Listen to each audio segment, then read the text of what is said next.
The letter had been folded and unfolded so many times that the creases had gone soft, like old cloth worn thin at the elbows. Nora Fenn had read it on the train. She had read it again at the way station where the horses were changed and the passengers were given 20 minutes and a cup of weak coffee that tasted of iron.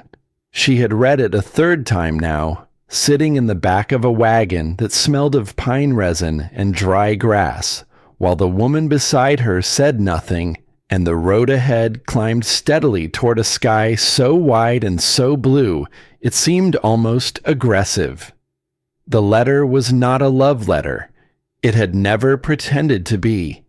It was a contract, 4 pages of careful legal language that reduced the thing between Nora and a man she had never met to a series of obligations, each one numbered, each one precise. She was to arrive before the first frost. She was to take the name of the man she married under the laws of the territory. She was to remain on the property, maintain the household, and provide care appropriate to her training for the duration of the arrangement. The final clause was the one she kept returning to, the one her eyes found even when she was trying to look at something else. Ben bijong iolai cho jen ki ben a kwa joy. Party B agrees to remain until Party A has passed.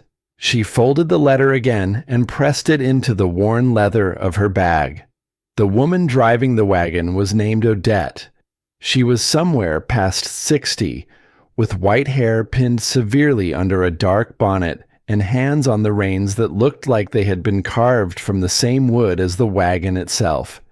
She had said almost nothing since collecting Nora at the way station 3 hours ago, which Nora had initially taken for unfriendliness. She had since revised that opinion. Odette was not unfriendly. She was simply economical. Every word she spoke had been chosen and weighed before it left her mouth, and she did not spend them carelessly. She had said one thing early in the journey before the road began to climb. She had said it without looking over, her eyes fixed on the horses, her voice level and unhurried. "Don't ask about his medicine in front of other people." Nora had waited for more. More had not come. She had filed the sentence away in the same careful place she filed all things she did not yet understand, and she had watched the landscape change around her, the low, flat grasses giving way to something rougher and more honest, rock breaking through the earth like bones through skin, the trees growing darker and closer together as the wagon climbed. She had not asked what Odette meant. She had learned, in the years since her life had come apart, that some information was better gathered quietly than demanded outright. She had learned this the hard way. The hard way, in Nora's case, had involved a hospital in a city she no longer allowed herself to think of by name, a physician with a sterling reputation and a habit of covering his mistakes with paperwork, and a young woman who had died of something she should not have died of. Nora had seen the error. She had documented it. She had brought it to the attention of the people whose job it was to care about such things, and she had discovered in the weeks that followed that a physician's word in that city carried a weight that a woman's word, even a trained woman's word, even a woman with 7 years of careful and dedicated work behind her, could not balance. She had been dismissed. She had been described in the official record as unreliable and given to hysterical overreaction. She had stood in the office of the hospital administrator and felt the floor shift beneath her, not because she was hysterical, but because she had understood, in that moment, exactly what had happened and exactly what it meant. She was done. Not just at that hospital. Everywhere. The letter had followed her, quiet and efficient, closing doors she had not yet reached. 3 months later, she had found the notice in the back pages of a gazette that circulated among women in difficult circumstances. A widower on the high plateau, a child in his care, a man with an illness and a need, not for love. He had been very clear about that in the correspondence. But for a woman of practical training who could serve as legal wife and tend to his decline with competence and without sentiment. The arrangement would last, the notice said, for however long it needed to. He would provide room and board, and a modest sum upon his passing to be used at her discretion. What he required in return was her presence and her signature and her willingness to stay. She had written back the same day. It was not, she had told herself, so different from what she had been doing. She had spent 7 years tending to people in their worst moments. She knew how to be useful in the presence of suffering.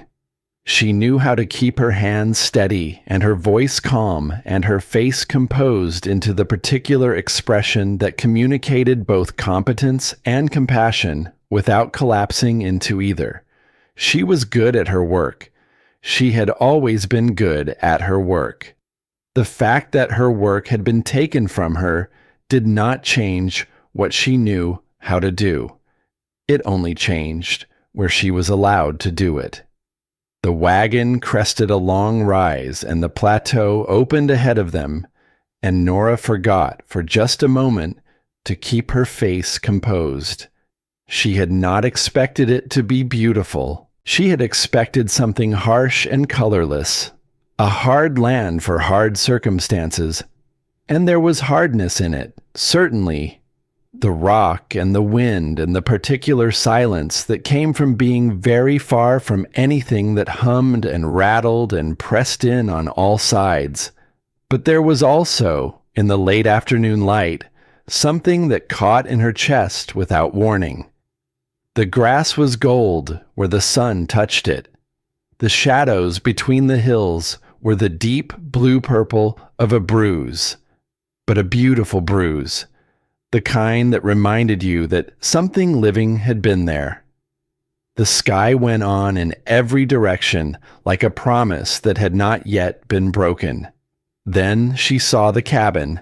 It sat at the far end of a long track of packed earth, low and solid, built from timber the color of dark honey. Behind it, the land rose gently toward a tree line. To the left, a long clapboard structure that she took for the stable, and beyond that, a series of smaller outbuildings whose purposes she could not yet determine. Fence lines ran in neat parallel rows across the slope. The whole property had the look of something built by a person who intended it to last, who had thought carefully about angle and drainage and the direction of the prevailing wind. Standing at the far end of the track, just in front of the cabin's porch, was a man. He was not lying down. He was not sitting. He was crouched beside a length of iron chain attached to the gate of the near fence, doing something to it with a tool she could not identify at this distance, his attention fully on the task in front of him. As the wagon drew closer, she could see the breadth of his shoulders, the easy way he moved from crouch to standing when he heard the wheels on the track. He was tall. He was not thin in the way she had associated, without fully acknowledging it, with a man in decline. His arms, visible below rolled sleeves despite the cool of the afternoon, were the arms of someone who had been doing physical work for a long time and had not recently stopped. He did not look like a man who was dying. Nora kept her face composed. Odette brought the wagon to a stop 20 feet from where he stood. He came forward without hurrying, and she saw his face properly for the first time.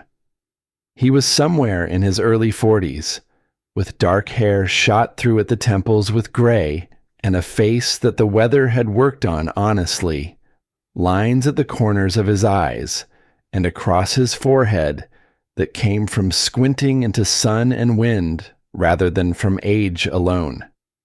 His eyes were a very steady gray, the color of the sky just before it decides what kind of day it is going to be. He looked at Nora the way she imagined he looked at most things, directly, without performance, assessing and filing without making a production of the process. "Miss Fenn," he said. It was not a question. "Mr. Reed," she said. He nodded once, as though something had been confirmed, and reached up to take her bag before she could protest. He carried it toward the cabin without waiting to see if she followed, and she followed because there was nothing else to do, because she had come 2,000 miles on a train and then 3 hours in a wagon for exactly this moment, and the fact that the moment was not what she had imagined did not change what she had agreed to. The inside of the cabin was not what she had imagined either. She had expected, she was not sure exactly what she had expected, something meager and apologetic, the interior of a man who had given up the business of living and was simply waiting out the remainder. What she found instead was a space that was spare but not empty, clean in the way that spoke of habitual order rather than recent effort. The surfaces clear, the floor swept, the wood stove tended and radiating a steady, serious heat. Books on a low shelf beside the window, their spines cracked with use. A good quality lamp on the table. Near the stove, hanging from a peg, an apron that was too small for Callum Reed and had clearly belonged to someone else for a long time.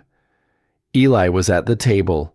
He was 9 years old, and he looked at her from across the table with dark eyes that were too old for the rest of his face.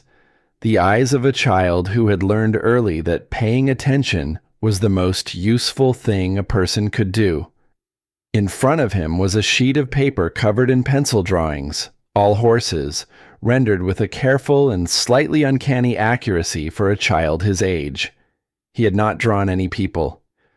"This is Eli," Callum said. "My brother's boy." "Hello, Eli," Nora said. Eli looked at her for a moment that lasted slightly longer than comfortable. Then he said, in a voice that was entirely conversational and contained not a trace of childish hesitation, "Do you know that a person can be sick without actually being sick?" Nora held his gaze. "I've heard that's possible," she said carefully. He nodded, as though she had said something reasonable, and returned to his drawing. Callum set her bag at the foot of the stairs and did not comment on what his nephew had said. Whether this was because the question meant nothing to him or because it meant too much, Nora could not yet tell. She filed it away beside Odette's instruction and said nothing. Dinner that evening was salt pork and boiled potatoes, and a bread that Callum had made himself, dense and good, the kind of bread that took practice and patience.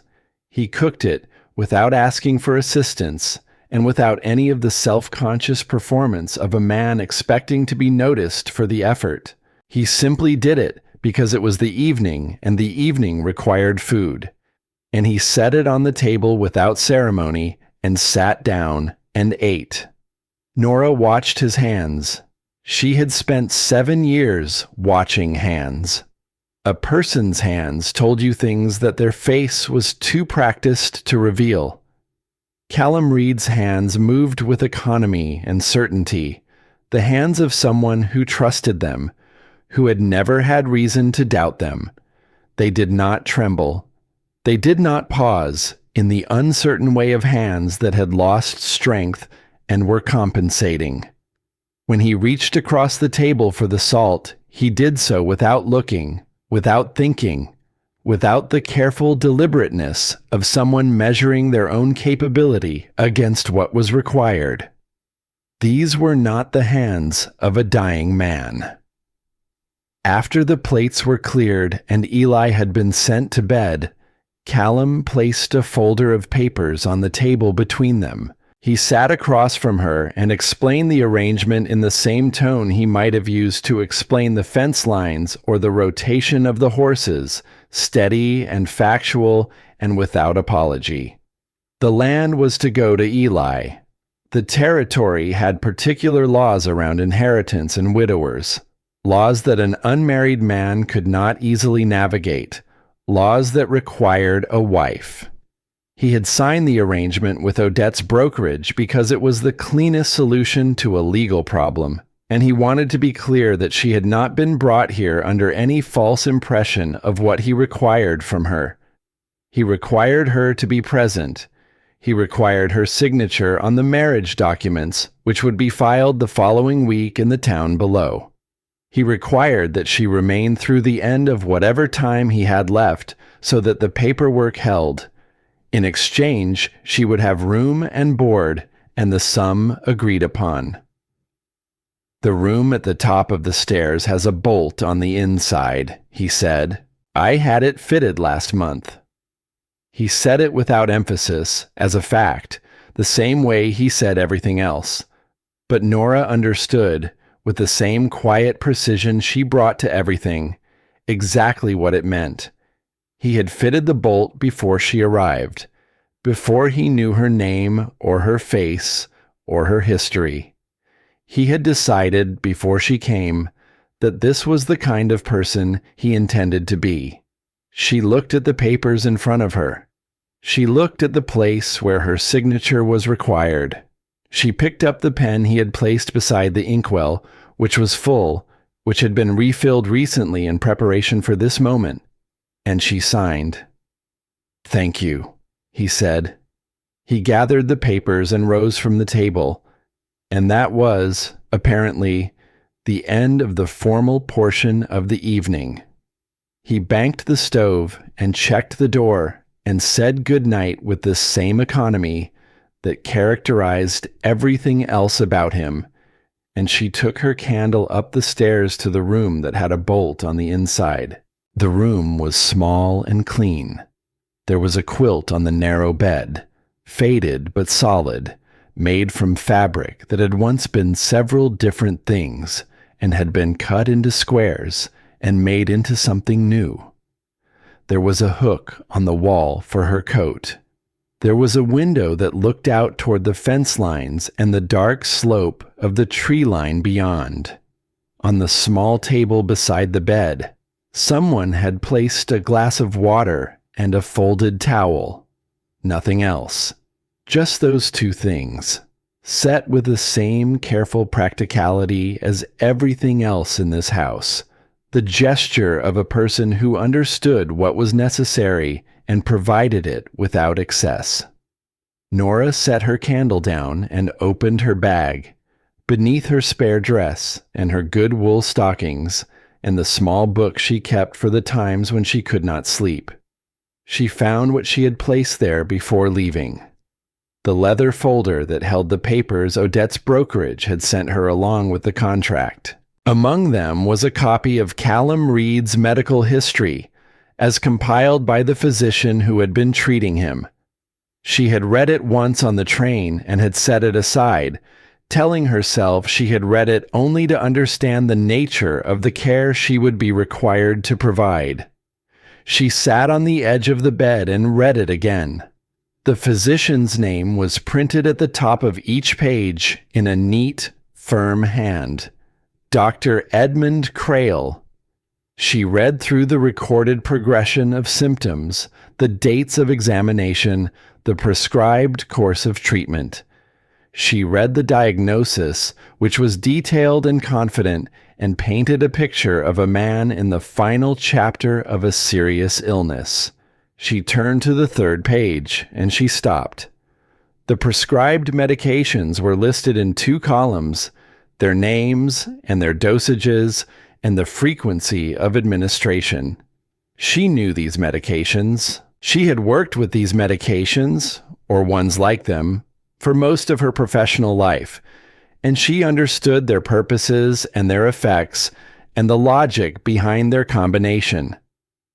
She read through the list with the careful attention she brought to all things medical, the habit of her training rising automatically, and somewhere around the middle of the second column, she felt something change in the quality of her focus.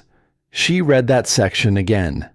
And then she sat very still on the edge of the bed in the small room with the bolt on the door, holding the papers in hands that were, for the moment, entirely steady, and she looked at the name at the top of the page.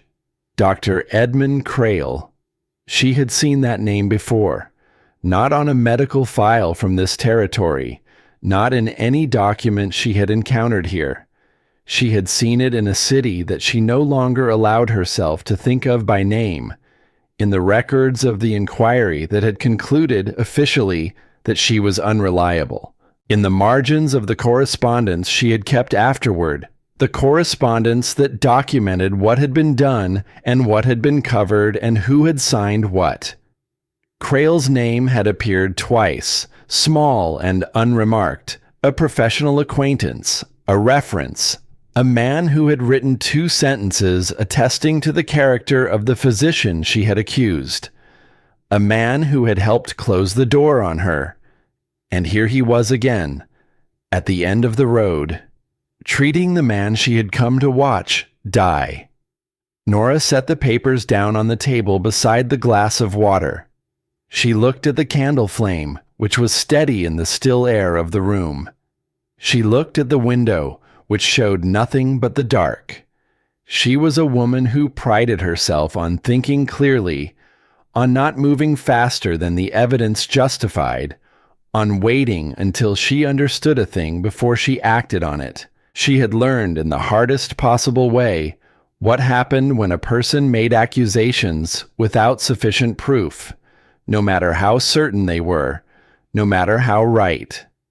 So she did not allow herself yet to think the thing that was forming at the back of her mind, the thing that the name and the medication list and the 2 steady hands of a supposedly dying man were assembling without her permission into a shape she recognized. She allowed herself only one question. She folded the papers and pressed them back into the leather folder and put the folder beneath the spare dress in her bag. She pulled back the quilt, which smelled of cedar and clean air, and she lay down in the narrow bed, and she stared at the ceiling, and she let the question sit there in the dark room with her, turning slowly, until she fell into a thin and watchful sleep. The question was this: if the diagnosis was wrong, or worse, if it had been made wrong deliberately, who stood to benefit from Callum Reed believing that he was dying? The frost came before dawn. Nora heard it arrive the way you heard weather arrive in a place like this, not as a sound exactly, but as a change in the quality of the silence, the air outside the window going from merely cold to something more serious, more permanent, the kind of cold that meant business. She lay in the narrow bed and listened to it, and did not try to go back to sleep. By the time she came downstairs, Callum was already gone.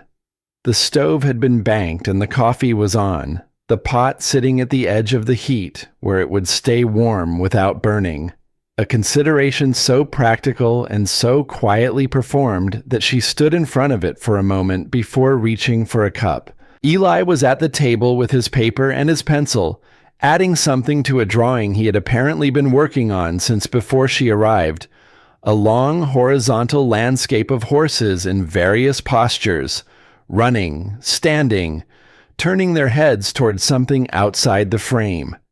She looked out the window and found Callum at the far fence line, crouched again the way he had been the evening before, working at something with his hands. The frost had silvered the grass between the cabin and the fence, and his breath made small white clouds in the cold air, and he moved with the same unhurried efficiency she had observed the previous evening, the movements of a man who had a great deal to do, and had long ago made his peace with the fact that it was not going to do itself. She carried her coffee to the window and watched him for longer than she meant to. He worked for 2 hours before he came in for breakfast. She had made it by then, finding the provisions in the larder where they were stored with the same logical organization as everything else in this house, each thing in the place where you would most reasonably expect to find it. She had made eggs and the rest of the salt pork and sliced the remainder of the bread he had baked the night before. When he came through the door, bringing with him the cold and the smell of iron and frozen grass, he looked at the table and then at her, and something in his expression shifted by the smallest measurable degree. Not gratitude exactly, not surprise exactly, something more like acknowledgement. He washed his hands at the basin by the door and sat down and ate without comment. So did she. So did Eli, who had abandoned his drawing long enough to apply himself to breakfast with the focused efficiency of a child who understood that food was fuel and fuel was necessary. It was Eli who broke the silence, and he broke it in his characteristic way, which was to say something that landed in the middle of the table like a stone dropped into still water, with no particular preamble and no apparent awareness that it might cause ripples. Cole Hadley's father died last spring, Eli said, addressing his plate. Dr. Crail said it was his lungs. Callum said nothing. He cut a piece of bread with the measured patience of a man who had learned to wait out the things he could not change. And before that, it was Mr. Abernethy, Eli continued. His lungs, too. Eli, Callum said. One word, quiet, not a reprimand, but a boundary. Eli looked up from his plate and met Nora's eyes across the table with an expression of absolute and serious calm, and then he returned to his breakfast, and the subject was closed. Nora drank her coffee and said nothing, and noted on the private ledger she kept in the back of her mind that this was the second time in less than 24 hours that a child of 9 had told her something that the adults in his life were not saying out loud. She began to understand the shape of her days at Hargrove in the week that followed. Callum rose before light and worked until the work ran out, which it rarely did, and the work was physical and relentless, and performed with a competence that she found herself cataloging against her will. The way he handled the horses, which was with a matter-of-fact authority that the animals responded to without argument, the way he assessed a problem with a fence or a roof joint or a piece of equipment, and arrived at a solution by some internal process that bypassed unnecessary deliberation. The way he moved through the property as though it were an extension of himself, every distance known, every inclination of the land familiar under his feet. He did not ask for her help. He did not refuse it when she offered. When she came out one afternoon to find him rehanging a gate that had warped in the frost, she took the side he had not yet secured and held it at the angle required without being told what angle was required, because it was geometrically obvious. And after a moment he began to work without comment, and they hung the gate together in a silence that was, she noticed, beginning to acquire a different quality than the silence of two strangers. It was becoming something more like the silence of two people who had separately decided that words, in this instance, were not the most efficient tool. She found in those first days that she was watching him too carefully. She knew she was doing it, and she could not entirely stop. She watched the way he breathed during heavy work, listening for the labored quality that Crail's notes described, the catching, the shortness, the particular roughness of lungs that had been compromised. She watched his color. She watched the way he managed the cold mornings, which in a man with the condition described in those files should have been difficult. The cold air contracting what was already struggling, making every breath a small negotiation. What she observed did not match what she had read. His breathing during heavy work was the breathing of exertion, deep and steady and returning to normal with the speed of a man in reasonable health. His color in the cold mornings was simply cold, the flush of outdoor work rather than the ashen undertone of someone whose body was rationing its resources. He was not managing the cold. He was simply in it, the way he was in everything, without particular accommodation. She was careful not to let her observations become visible. She had learned, at significant cost, that a woman who watched too openly was a woman who could be called suspicious, unstable, overreaching. She had learned to perform her attention as something casual, to let her eyes move away at the right moment, to ask questions sideways rather than directly. She asked Eli about the medicine, not directly. She found him one afternoon, sitting on the porch steps with his drawing, the light falling at the angle. It fell in the middle of the day, flat and clear, and she sat down beside him and looked at what he was drawing, which was a horse she recognized as the young roan in the near paddock, rendered with the same careful accuracy as all his other horses, and she said, without particular emphasis, "Does your uncle take his medicine in the morning or the evening?" Eli kept drawing. "Evening," he said.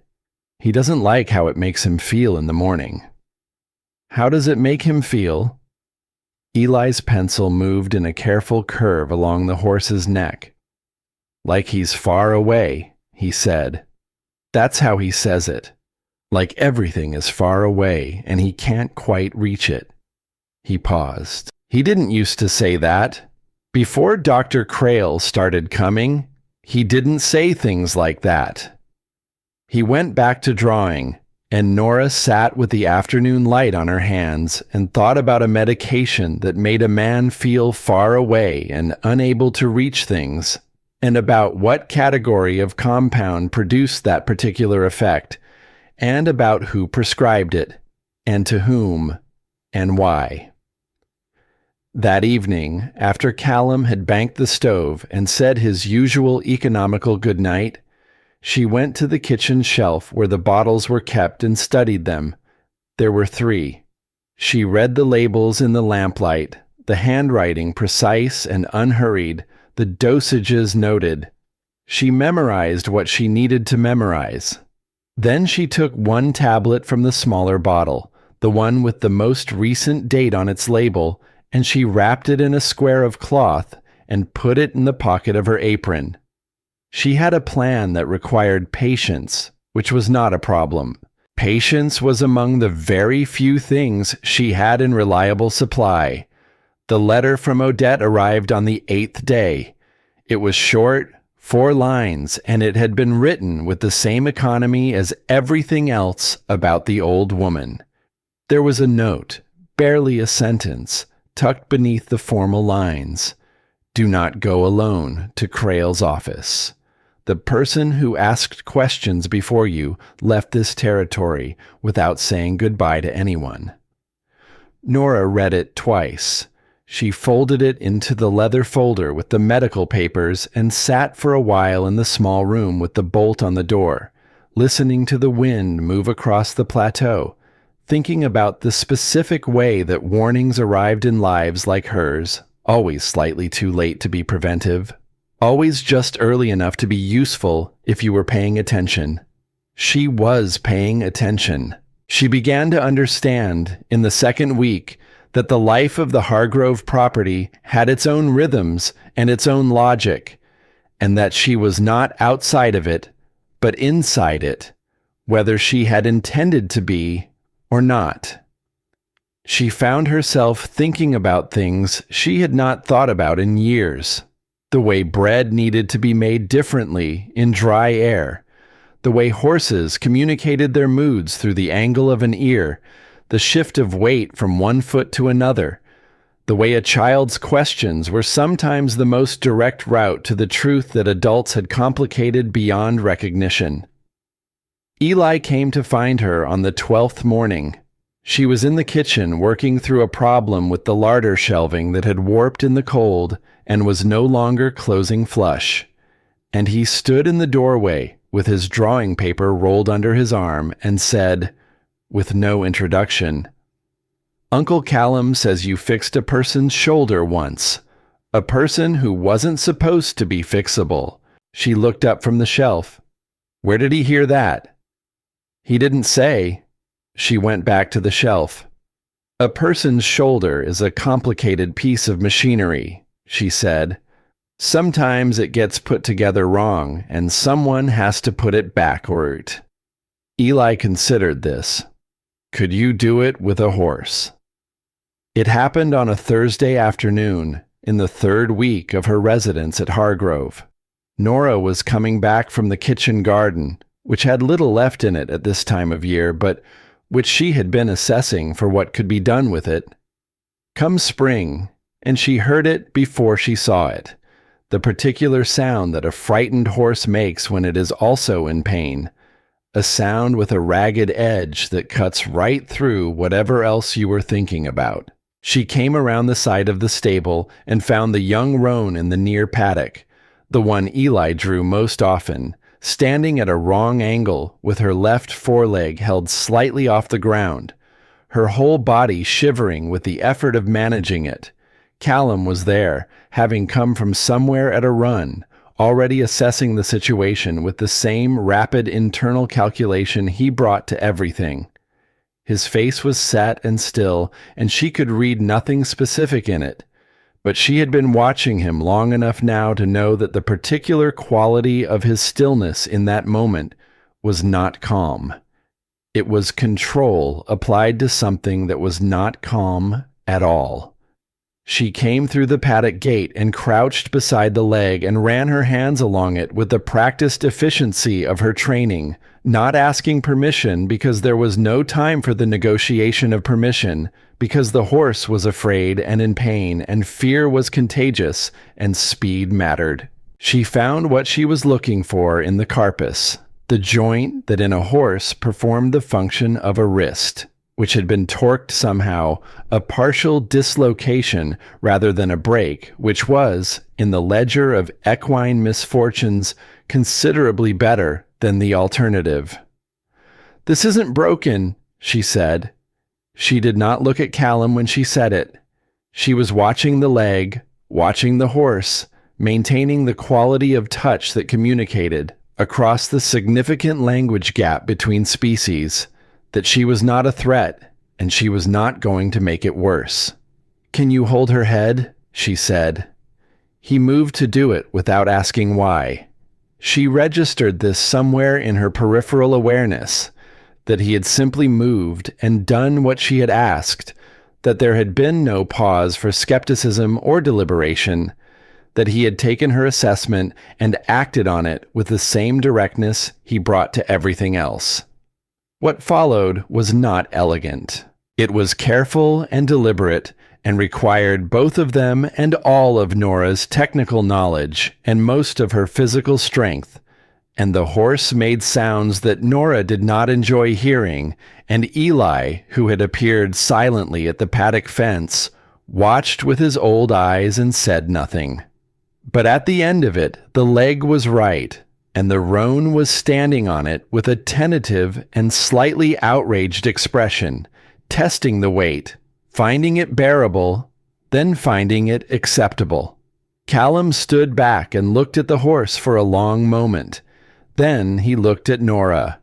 She was brushing the dirt from her knees, her hair come loose from its pins on one side, aware that she looked considerably less composed than she generally preferred.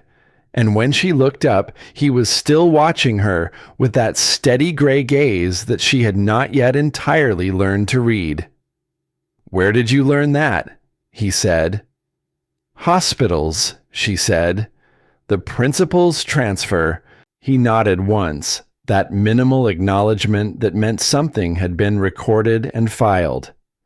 Then he turned back to the horse and began checking the joint she had repositioned, running his own hands along it to confirm what she had told him.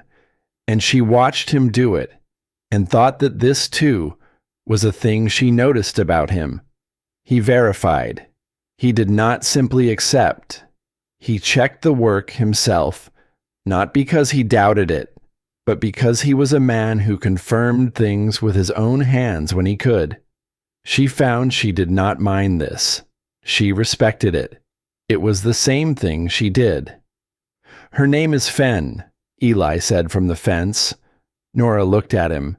Then she looked at Callum. "I named her last week," Callum said. He was still looking at the horse, his hand moving along the roan's neck in the automatic gesture of reassurance. "Seemed right." He did not elaborate. She did not ask him to. That evening she found him at the table after Eli was in bed, not with the Dichuk this time, but with an older document, a land survey from what appeared to be some years past, its edges soft with handling. He was not reading it exactly. He was looking at it the way he had looked at the Dichuks, with the patient, private attention of a person reviewing something they already knew by heart. Not for the information, but for some other reason that had nothing to do with information. She set a cup of coffee beside him, and he looked up. "My brother helped me run the boundary survey," he said without preamble, as though the conversation had already been in progress for some time. "First year we had this property. Took us 4 days. He complained about it every morning and then worked twice as hard as I did every afternoon." He looked back at the survey. He was like that. He liked complaining more than he liked stopping. It was the most words he had said to her at one time. She sat down across the table and wrapped both hands around her own cup and said nothing, because there was nothing to add, and he was not talking to her exactly, not yet. He was talking at the middle distance of things lost, and that required a different kind of presence than conversation. "Eli has his hands," Callum said, "the way he holds a pencil." She looked at the coffee in her cup. "He's a good boy," she said. "He's better than good." He folded the survey with the same careful economy as everything else. "He deserves better than what I can give him from a grave." The word landed in the room without drama, the way he said most things, but she felt it differently now than she would have 3 weeks ago, because she knew now what a man who was prepared to die sounded like, and it did not sound like anger or self-pity.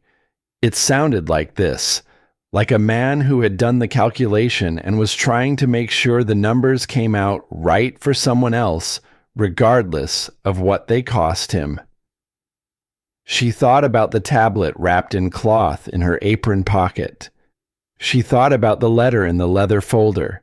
She thought about what it would mean and what it would cost, and how much she needed to be certain before she said anything to anyone. She thought about the last time she had been certain and had said something and what had followed. "Mr. Reed," she said. He looked up. "How long have you been taking Dr. Crail's medicine?" A pause. Not the pause of someone who did not want to answer, but the pause of someone making a precise accounting. 8 months, he said. A little more. And before that, before the diagnosis, he watched her with those steady gray eyes that had not yet decided what weather they were going to be. "I was well enough," he said. "Tired. Some difficulty with my chest in winter. Nothing I hadn't managed before." She nodded and said nothing more and finished her coffee and said goodnight and went up the stairs to the room with the bolt on the door. 8 months. She lay in the dark and calculated. She thought about how long it would take, with the specific compound she suspected was in that bottle, to produce symptoms consistent with a progressive lung condition in a man who had nothing wrong with his lungs. She thought about how those symptoms would be documented by the physician who was also the one producing them. She thought about how reasonable it would all look, from the outside, to anyone who had no reason to look more closely. She thought about Eli at the fence with his drawing, watching a horse that wasn't supposed to be fixable find its footing and stand. She thought about what it meant that Dr. Edmund Crail, who had stood at the edge of her last catastrophe and watched it happen and done nothing, was now the only physician in reach of the man she had come here to watch die. And she thought, with a clarity that was both cold and very still, that she was not going to watch anything die that did not have to. She was going to need proof. She was going to need to be certain in a way that could not be argued with or papered over or attributed to the hysteria of an unreliable woman. She was going to need to be more careful than she had ever been and more patient, and she was going to need to do it alone because the one thing she knew for certain, from the long and expensive education of her own history, was that you did not make accusations without the kind of evidence that answered its own questions. But before all of that, before any of it, she was going to need to get that tablet to someone who could tell her what was in it. She closed her eyes and listened to the wind on the plateau and the particular silence of a house where everyone was trying to sleep, and she let herself, just for a moment, think about what it had felt like to stand in the paddock with her hands on something that was wrong and make it right. Then she filed that away too, in the careful place, and made herself think only about what came next. The reply came back 17 days after she had sent the sample out. She had arranged it carefully, the way she arranged everything now, with the patience of someone who had learned that haste was the thing that unraveled plans and people in equal measure.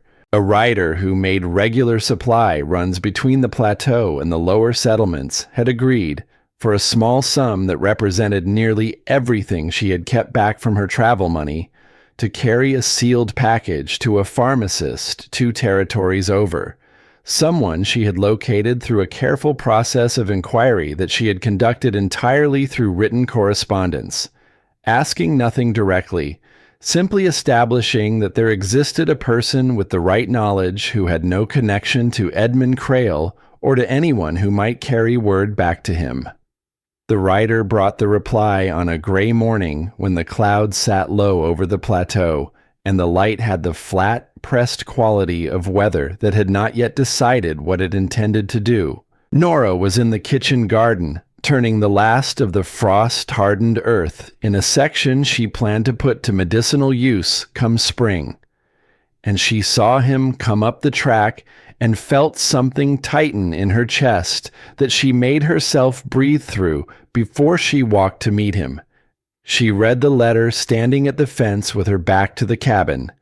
She read it once quickly and then again slowly, the way she read anything she needed to be certain about. The pharmacist's language was careful and professional and entirely unambiguous. The compound she had sent was not a therapeutic preparation for lung disease. It contained, in addition to ingredients consistent with a general respiratory tonic of no particular efficacy, a secondary substance that at the described dosage, taken consistently over a period of months, would produce progressive inflammation of the bronchial tissue, fatigue, cognitive softening, and a constellation of symptoms that would, to any physician examining a patient who had been taking it, present as the natural advancement of a serious pulmonary condition. She folded the letter.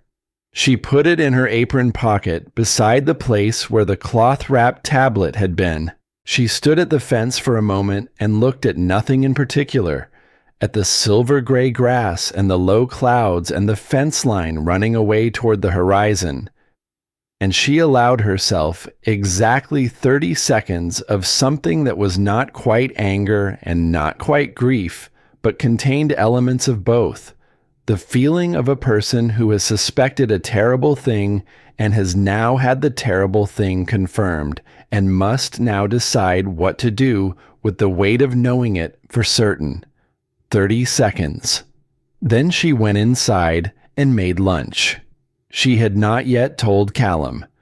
This was the part that required the most careful management, not because she did not trust him. She had arrived, without fully intending to, at something that functioned very much like trust in the 5 weeks she had been at Hargrove, but because she understood, with painful clarity, what happened when you told someone that everything they believed about their situation was wrong. She had watched it happen to patients. She had watched people receive information that overturned their understanding of their own bodies, their own time, their own future. And she knew that the first response was rarely the most useful one, that the mind needed to move through several things before it arrived at something that could be worked with. She needed to be certain before she spoke. She was certain now. She also needed, before she spoke, to have some idea of what came next, because she had learned that delivering terrible information without also offering some direction forward was a cruelty disguised as honesty. She was still working out the direction when the moment arrived without her permission. It was the notebook. She had been keeping it since the first week, a small thing with a brown cover that she carried in her apron pocket and wrote in at odd moments: the kitchen table before anyone else was up, the bench in the kitchen garden on mild afternoons, the edge of the bed in the lamp-lit evenings. It contained her observations, her measurements, her running account of his actual symptoms against the documented ones, a private medical record of a man who did not know he was being studied by someone whose findings differed significantly from the official version. She had left it on the kitchen table. She had not meant to. She had set it down when she went to check something on the stove, and had forgotten it there, which was unlike her, which was the kind of lapse that happened when the mind was carrying too much and could not hold all of it at once without something slipping. She came back from the stable in the early evening and found Callum at the table. He had the notebook open in front of him. He was not reading it furtively. He was reading it the way he did everything, directly and without apology, his forearms on the table, his gray eyes moving steadily across her handwriting. When she came through the door, he did not close it or look guilty. He looked up at her and held her gaze and waited, and the quality of his waiting had a weight to it that she felt across the room. She did not say anything immediately. She hung her coat on its peg and came to the table and pulled out the chair across from him and sat down, and she looked at the notebook in his hands and then at his face. "How long," he said, "have you known that I'm not dying?" The question was not angry. That was the thing she had not anticipated, not consciously, though some part of her had been bracing for anger, had been constructing, in the back of her mind, the architecture of a defense. But there was no anger in his voice. There was something heavier than anger, something more deliberate.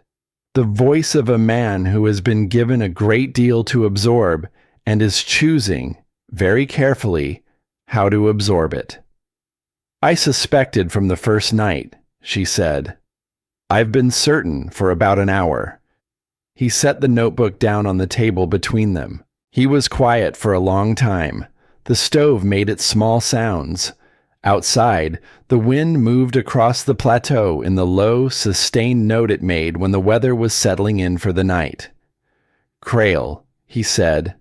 Not a question. "Yes." Another silence. She waited inside it, watching his face, which was doing the work she had expected it to do, the work of a person revising their understanding of the last 8 months, taking apart what they had believed, and examining each piece with new information applied to it, finding that the pieces fit a different shape than the one they had been living inside. "I made arrangements," he said. His voice was level, but she heard what was underneath the levelness. "I said things to Eli." Things you say when you believe you have a certain amount of time. I know. I made my peace with it. He looked down at the notebook. Or I thought I had. I was working on it. He was quiet for a moment. That's a strange thing to have taken away from you. The peace you made with something that turns out to have been a lie. She had not thought about it in those terms, and she thought about it now. She thought about what it meant to have organized your inner life around a fixed point, a difficult fixed point, an agonizing one, and to have done the work of acceptance and arrived somewhere that resembled, if not comfort, at least a kind of settled understanding, and then to have that fixed point removed. The grief of it was not simple. It was not purely good news to discover you were not dying. There was something that had to be grieved in the loss of the thing you had grieved and come to terms with. She did not say this because he already knew it. "What do you need?" she said instead. He looked up at her. Something in his expression shifted by the smallest degree, the same small shift she had noticed the morning of the first breakfast, but more pronounced now, a man encountering something he had not expected and was not certain how to account for. "What do I need?" he repeated, "to move forward, to do this? What do you need from me?" He was quiet for a long moment, and when he spoke, his voice had changed in some way. She could not entirely define. A quality gone from it that had always been there before. The quality of a man keeping something back, managing the gap between what he felt and what he allowed to be visible. "I need to know," he said slowly, "why you didn't tell me sooner." It was a fair question. She had been asking it of herself. "Because I needed to be certain," she said. "And because I've told a physician's truth before, in front of people who should have listened, and I know what happens when you do it wrong. When you don't have enough." She looked at her hands on the table. "I couldn't afford to be wrong again. You couldn't afford me to be wrong." The silence that followed was different from the ones before it. She became aware of it as something that was not absence, but presence. The kind of silence that happened when two people had both put something real on the table and were sitting with the fact of it. "The woman before you," Callum said finally, "the one who came and left after 3 days. She asked Crail questions." He paused. "I thought she was frightened of the work, of the situation. I told myself she wasn't suited to it. And now I'm revising several things at once." He rose from the table and went to the window and stood looking out at the dark, and she let him stand there, because there was nothing that needed to be done with this particular moment except to let it exist. He stood for a long time, and she sat at the table, and the stove ticked, and the wind ran its low note across the eaves, and neither of them spoke. When he turned around, something had settled in his face. Not resolved, not finished, but settled, the way a thing settled when a person had decided to carry it instead of being carried by it. "My brother didn't believe in Crail either," he said. "He told me once, the winter before Eli's parents died, that Crail had the eyes of a man who was always calculating something. I told him he was too suspicious." He stopped. "He was better at reading people than I am." She thought about what to say and said the thing that was true. "He raised a good child." Callum looked at her for a moment. "He did." Another pause. "You've been good for Eli." "Eli has been good for me," she said, and meant it. She told him then all of it, the full account, the notebook and the sample, and the pharmacist's letter, and the 2 previous names she had found in the records. She told him about Crail's signature on the papers at the inquiry that had ended her career, The thin thread of connection that had seemed impossible at first and had since come to seem, in the way that impossible things revealed themselves as inevitable once you knew where to look, entirely logical. She told him about Odette's warning and the person who had left without saying goodbye to anyone. She laid it out in order, the way she laid out a medical account, factually and completely, without editorializing, letting the facts carry their own weight.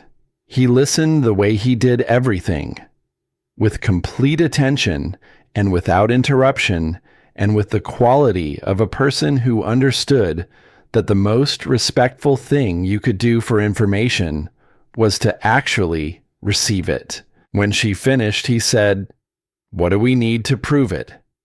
Not what do you need? What do we need?" She noticed this. She filed it in the place where she kept things that mattered. They talked for 2 hours. It was the longest conversation she had had with him, with anyone, in longer than she could easily calculate, and it had the quality that she had almost forgotten conversations could have. The quality of two people thinking out loud together and finding that the thinking went further than it did alone.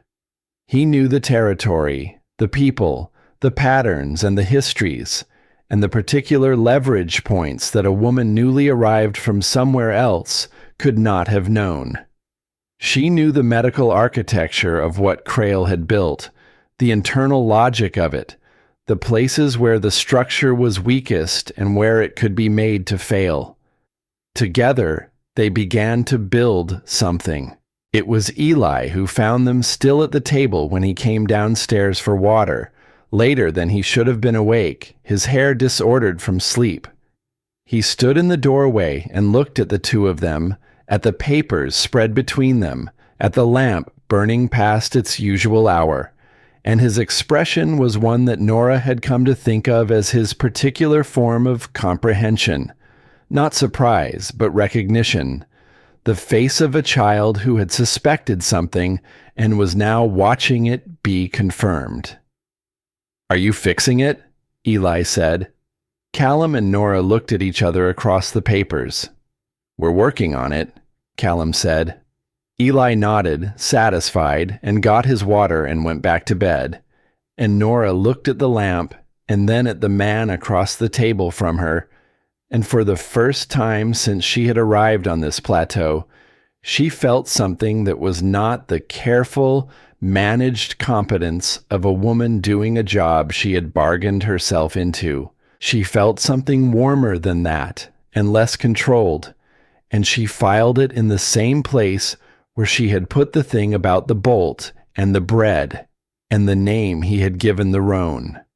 And she told herself that now was not the time, and that what mattered now was the work. The work was what mattered. It had always been what mattered. She had never had any trouble believing this before. The following days moved differently. The wariness that had characterized the space between them for the first weeks did not disappear exactly. It was still present in the care they both took, in the slight formality that they maintained in front of Eli, and in the habits of distance that 5 weeks of careful cohabitation had established. But something inside it had changed, the way a landscape changed when the light shifted. The same shapes, but different in their relation to one another. He had taken to stopping work in the middle of the day to come in for coffee, which he had not done before. He did not explain this change. He simply appeared in the kitchen doorway at midday with the expression of a man who had decided that a break in the middle of the day was a reasonable and defensible position. And she made coffee, and they sat at the table, and sometimes talked about what they were building together, and sometimes talked about nothing in particular, and sometimes did not talk at all.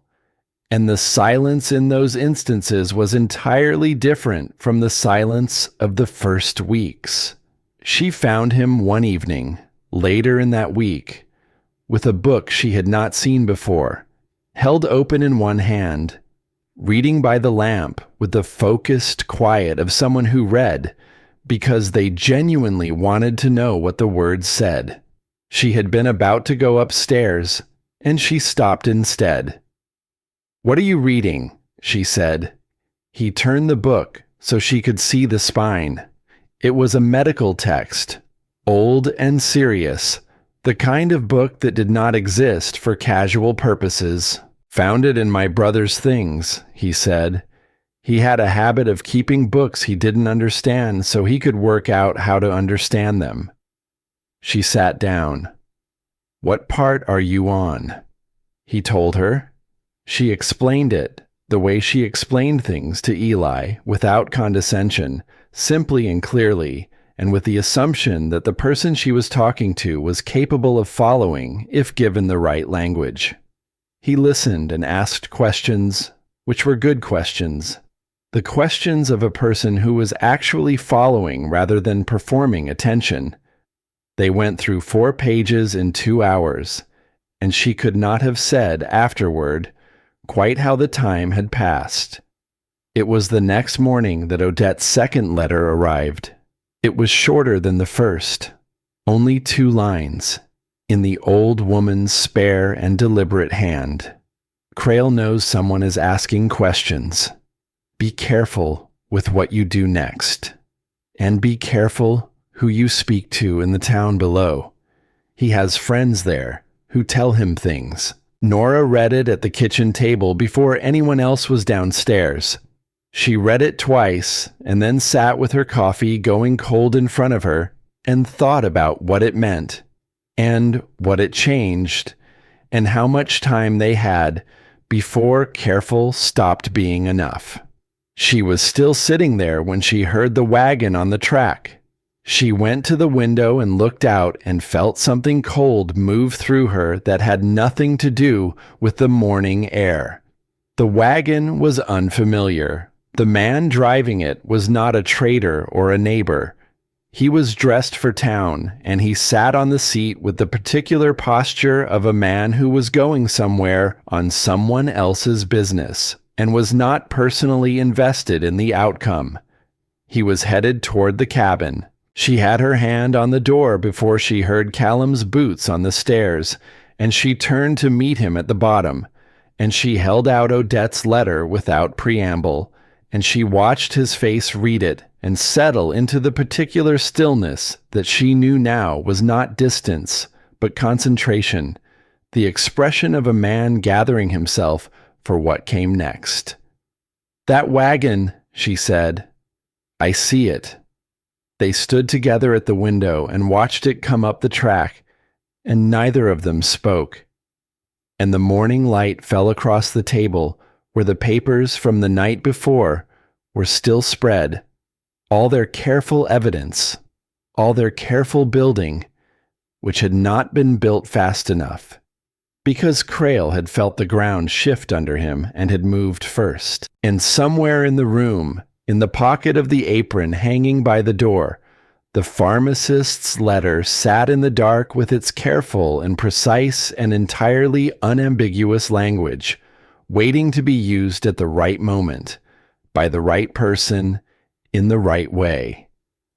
Nora watched the wagon and breathed steadily and thought, with the cold clarity that had carried her through every difficult thing she had ever survived, that the right moment was going to have to be soon. The man in the wagon was named Pruitt. He introduced himself at the door with the practiced pleasantness of someone whose job required him to be agreeable regardless of his errand, a thin man with careful hands, and the kind of face that gave very little away, not because there was nothing behind it, but because he had spent considerable time training it not to reveal what was there. He represented, he said, the interests of the Regional Land Authority, which was conducting a routine review of property arrangements in the Plateau territories, specifically as they pertain to estates held in trust or under contested succession. He said the word routine with particular emphasis. the way people emphasized words precisely when they were not the most accurate descriptor available. Callum stood in the doorway with the stillness that Nora had come to read as a barometer, and the quality of his stillness in that moment was the particular quality of a man looking at something he had seen coming from a distance, and had nonetheless hoped would not arrive. He said nothing, which was not unusual, but his silence had a density to it that Pruitt registered and carefully did not react to. Nora stood slightly behind and to the left of Callum. She had positioned herself this way without thinking, moving on some instinct about angles and sightlines, and she kept her face arranged in the neutral expression of a woman with nothing particular to conceal. Pruitt produced a document.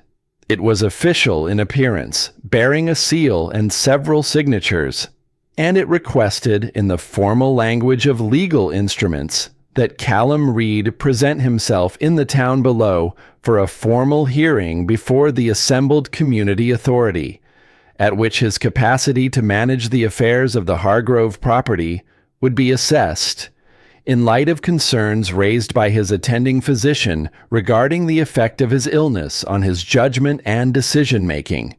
His attending physician, Edmund Crail, whose name appeared on the document 4 times. Callum took the document and read it with the thoroughness he brought to everything. When he had finished, he held it at his side and looked at Pruitt with those gray eyes that had decided, this morning, to be the color of iron. "When?" he said. "3 days," Pruitt said. "The community hall. The regional authority representative will preside." Callum nodded once. Pruitt returned to his wagon and left, and Callum stood in the doorway, watching him go, and Nora stood beside him and watched the wagon diminish down the track until it was a small dark shape against the silver grass. Then Callum turned and went to the table and sat down with the document in front of him, and Nora sat across from him, and they looked at it together, and neither of them spoke for a long moment because what needed to be said was still assembling itself into the right order. "He felt us moving," Callum said. "Yes." And this is how he responds. He looked at the document with the expression of a man reading a thing he finds personally insulting on a technical level. He doesn't come after the land directly. He comes after my mind. "It's cleaner," Nora said. "If he can establish that you lack the capacity to manage your own affairs, everything that follows becomes easier. The will, the property arrangement, all of it can be challenged. Eli's protection disappears." Callum looked at her. "And you?" "My testimony would mean nothing if he'd already convinced a room full of people that you were being manipulated by an unscrupulous woman from somewhere else."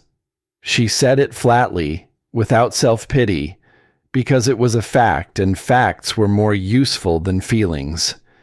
He'd have done the same thing to the woman before me, if she'd stayed long enough to become useful. He was quiet for a moment. Then he said, "You've been through something like this before." "Not exactly like this, but close. Close enough to know how it works." She looked at the document. "He'll use my history, the dismissal, the inquiry, the official record that says I'm unreliable. He'll put that in front of the room before I say a single word, so that everything I say afterward is already framed." "Then we need to speak first," Callum said, "before he can set the frame." She looked at him across the document. "We have 3 days." They worked through the night.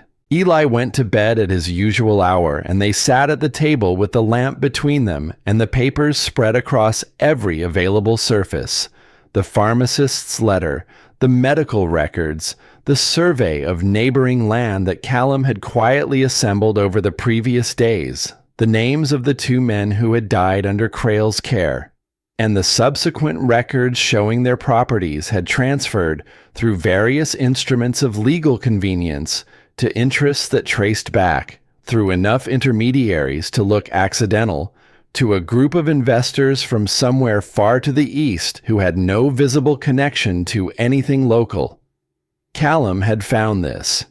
He had done it quietly, using his knowledge of the territory and its people, and the particular way that information moved through a community where everyone knew the shape of everyone else's business. He had asked nothing directly. He had simply listened, with the patience of a man for whom listening was as natural as breathing, to the conversations that happened around him in the course of ordinary life, and he had assembled from them something that, added to what Nora had, began to look not like a collection of suspicious coincidences, but like a deliberate and repeated pattern. "The investors," Nora said. "Who are they?" "I don't have names," Callum said. "I have directions. The money moves east. Beyond that, I can only follow so far before the trail goes somewhere I can't reach."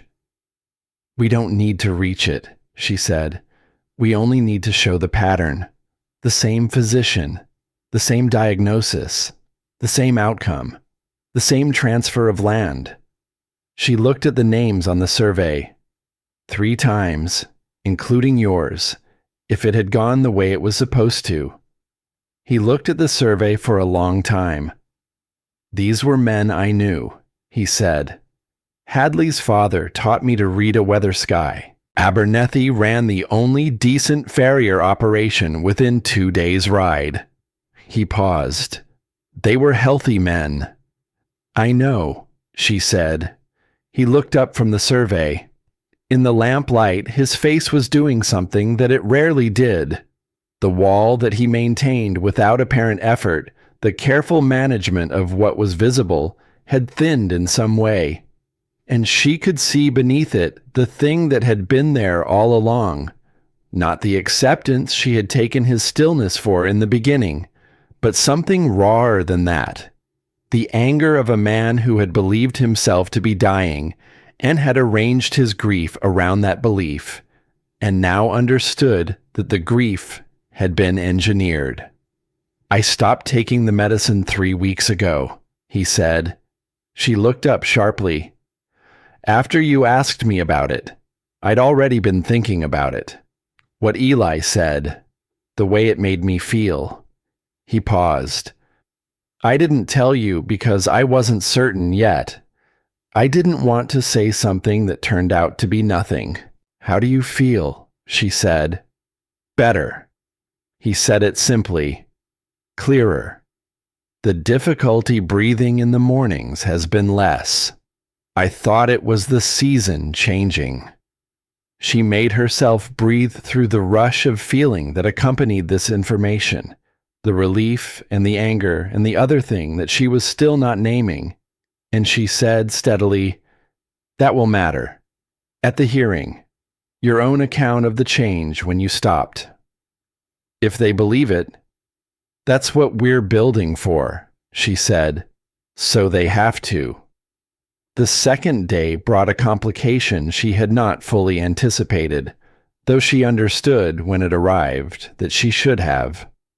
Word traveled in this community the way it traveled in all small communities, faster than logic suggested it should, through channels that were informal and therefore invisible, and therefore impossible to manage. By midday she was aware, through the careful observation that she had learned to maintain without making obvious, that the nearest neighbor had stopped by for what appeared to be an ordinary visit, and had spent most of it asking Callum questions that had the shape of ordinary concern and the substance of something more interested. He left with the slightly unsatisfied expression of a man who had come for information and not gotten as much as he wanted. By evening she could see, in the way Callum moved through the property and the particular set of his shoulders, that the community had already begun the process of deciding what it thought about the situation, which was the way communities always handled things that threatened to be complicated. They moved toward a position before all the information was available, because a position, even a provisional one, was more comfortable than uncertainty. She understood that the room in 3 days would not be neutral. Crail had been in this territory for years.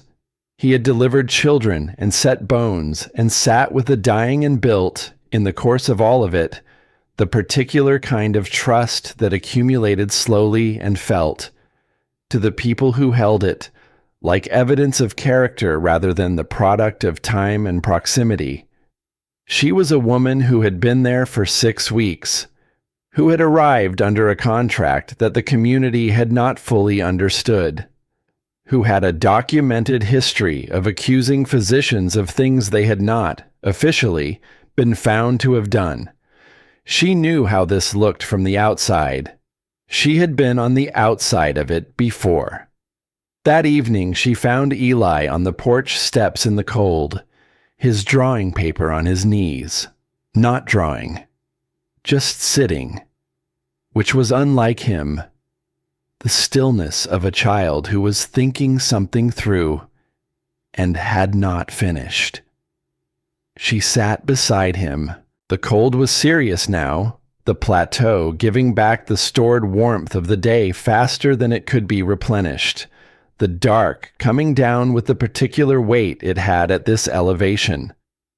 People in the town think Uncle Callum is confused, Eli said to the dark. Some of them, she said, because Dr. Crail told them so. Yes. Eli was quiet for a moment. Uncle Callum is the least confused person I know, he said, with the matter-of-fact precision of a child stating a thing so obvious that the necessity of stating it was itself a kind of absurdity. I know, she said. You're going to fix it. She looked at the dark horizon, the place where the land met the sky in a line so clean it looked deliberate. We're going to try, she said. Eli nodded. He went inside, and she sat on the steps alone for a few minutes in the cold, and she let herself feel, without managing it, the full weight of what she was carrying, the fear that was always present, now just below the surface of her focus. Not fear for herself exactly. She had already lost most of what she had had to lose and had survived the losing, but fear for the outcome, for Eli and his drawings and his old eyes, for Callum and the land he maintained for his brother and the peace he had made with a death that had been manufactured by another man's greed, fear that she would stand in a room again and say a true thing and watch it fail to matter. She sat with it and breathed through it, and then she went inside. The morning of the hearing, she was up before the sky had decided on its color. She dressed with care, the best dress she had brought, the gray one that was serious without being severe, the one that said, to anyone who looked at it with any attention, that the woman wearing it understood the weight of occasions and was not intimidated by them. She pinned her hair with equal care. She checked the papers one final time and ordered them and placed them in the leather folder and held the folder for a moment before she put it in her bag. The pharmacist's letter was on top. They rode down to the town in the wagon, the 3 of them, Eli between them on the bench, his drawing paper rolled under his arm because he went nowhere without it, the sky opening pale and cold above the plateau as they descended. Nobody spoke much. The cold was sharp and the road required attention, and there was, between her and Callum, the particular quality of silence that existed between people who had said everything that needed saying and were now simply waiting for the moment that would tell them whether it had been enough. The community hall was already occupied when they arrived. It was a substantial room for a settlement of this size, long and high-ceilinged and cold, in the way of buildings that held large volumes of air and could not entirely keep the outside from getting in. There were perhaps 35 people already seated, which represented, she estimated, a significant portion of the adult population within reasonable distance, which meant that word had been thorough and interest was high, and the room had already been thinking about this for days before she walked into it. Crail was at the front, near a long table where the authorities' representative, a heavy-set man with a grayed beard, and the expression of a person who found other people's complications professionally tedious, was arranging his papers. Crail was dressed with care.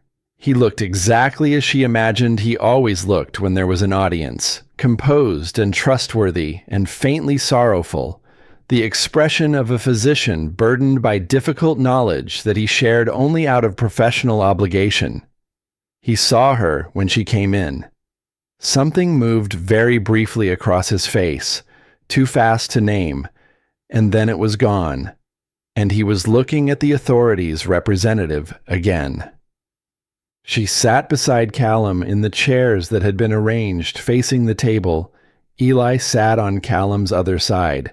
Around them, the room made the sounds of a community settling into the configuration of public deliberation. The creaking of chairs, the low murmur of people saying things to the person beside them that they did not intend the room to hear.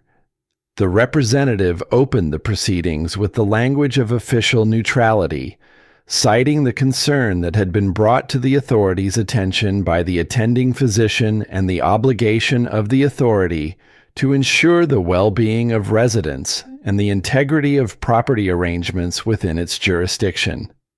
The phrasing was careful and did not prejudge.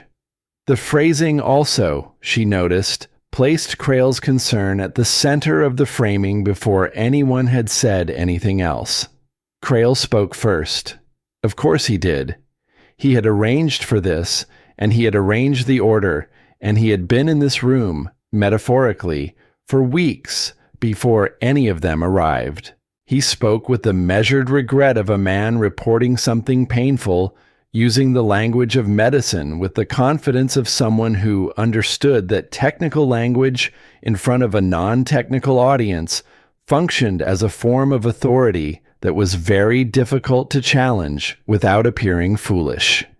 He described Callum's condition in terms that were detailed and credible, and carried the weight of 8 months of documented treatment.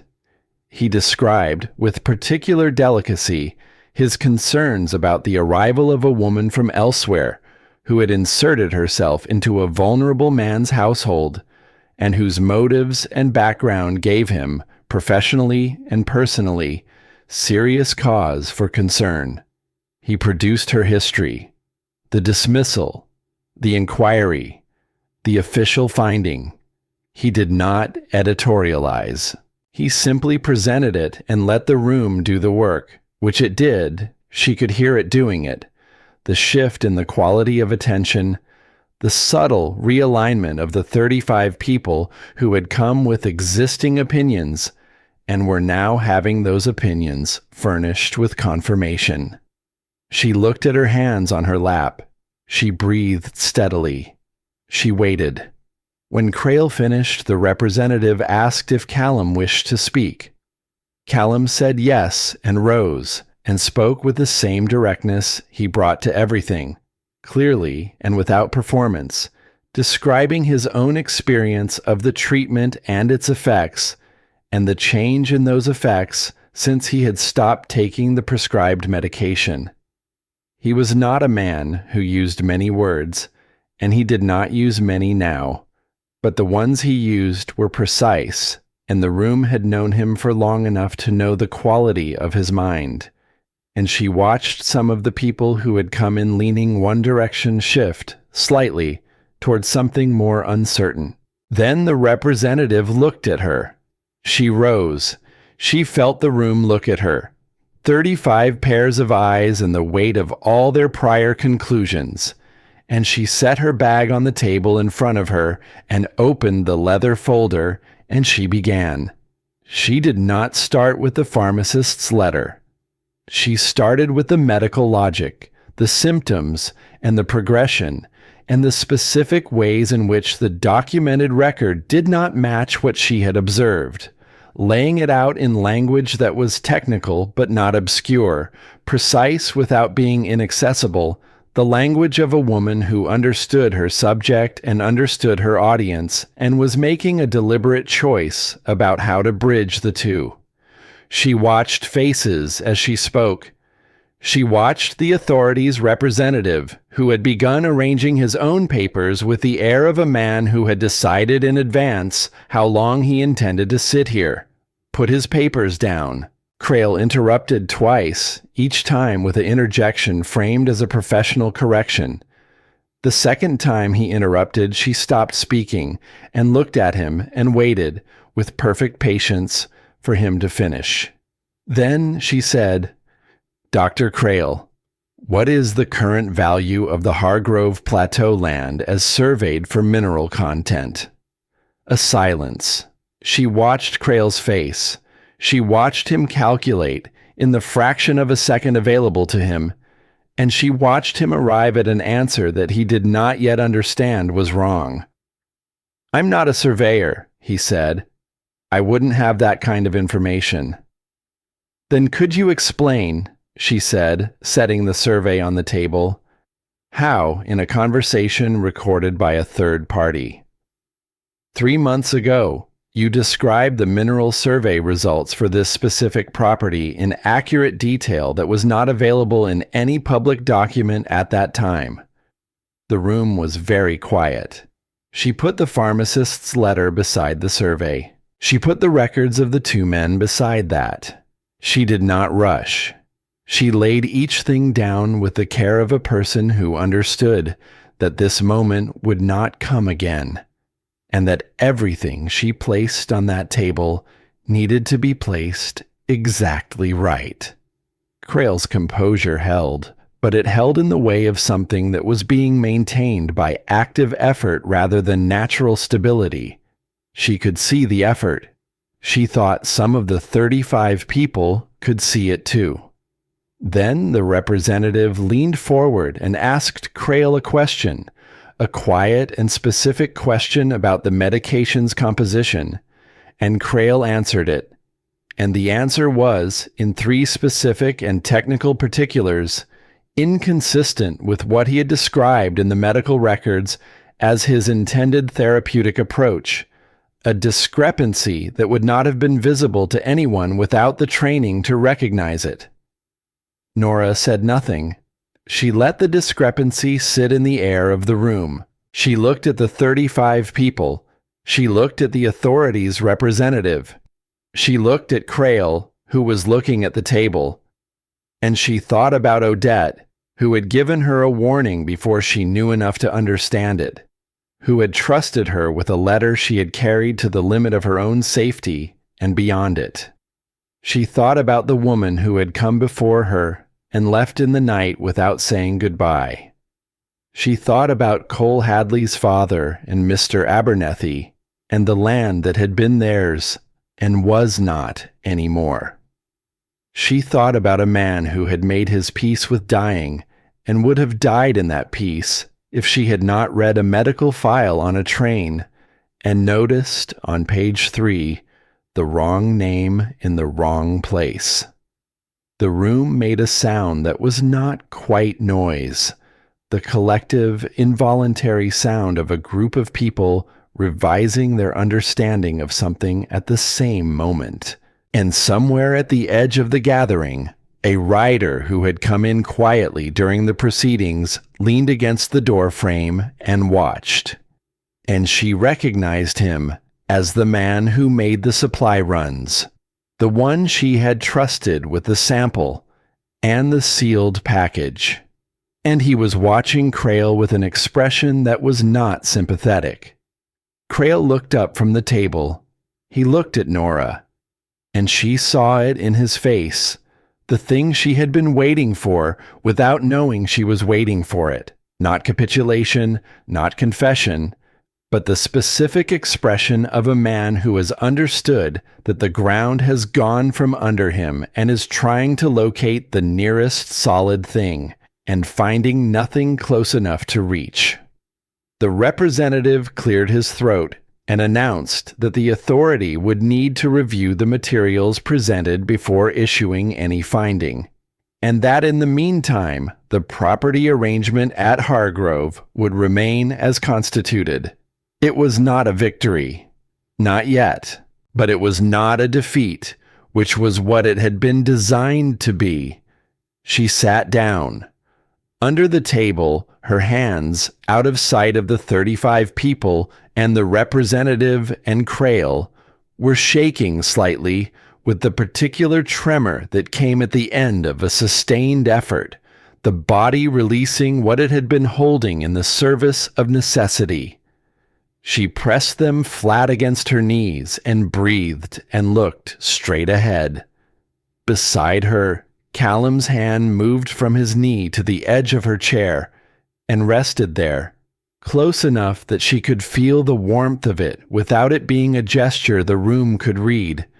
And she looked down at it and then looked back at the front of the hall. And she kept breathing. And the warmth stayed where it was. And it was enough.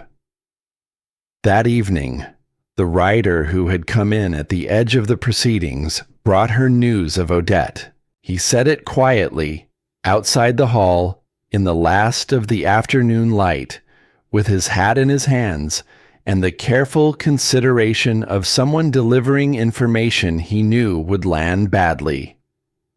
Odette had been found that morning. She had been in her bed, which meant she had not suffered in the cold, which was something. She had been, he said, very old, and had not been well for some time, which was true, and was also the kind of thing people said when they needed to make a terrible thing smaller.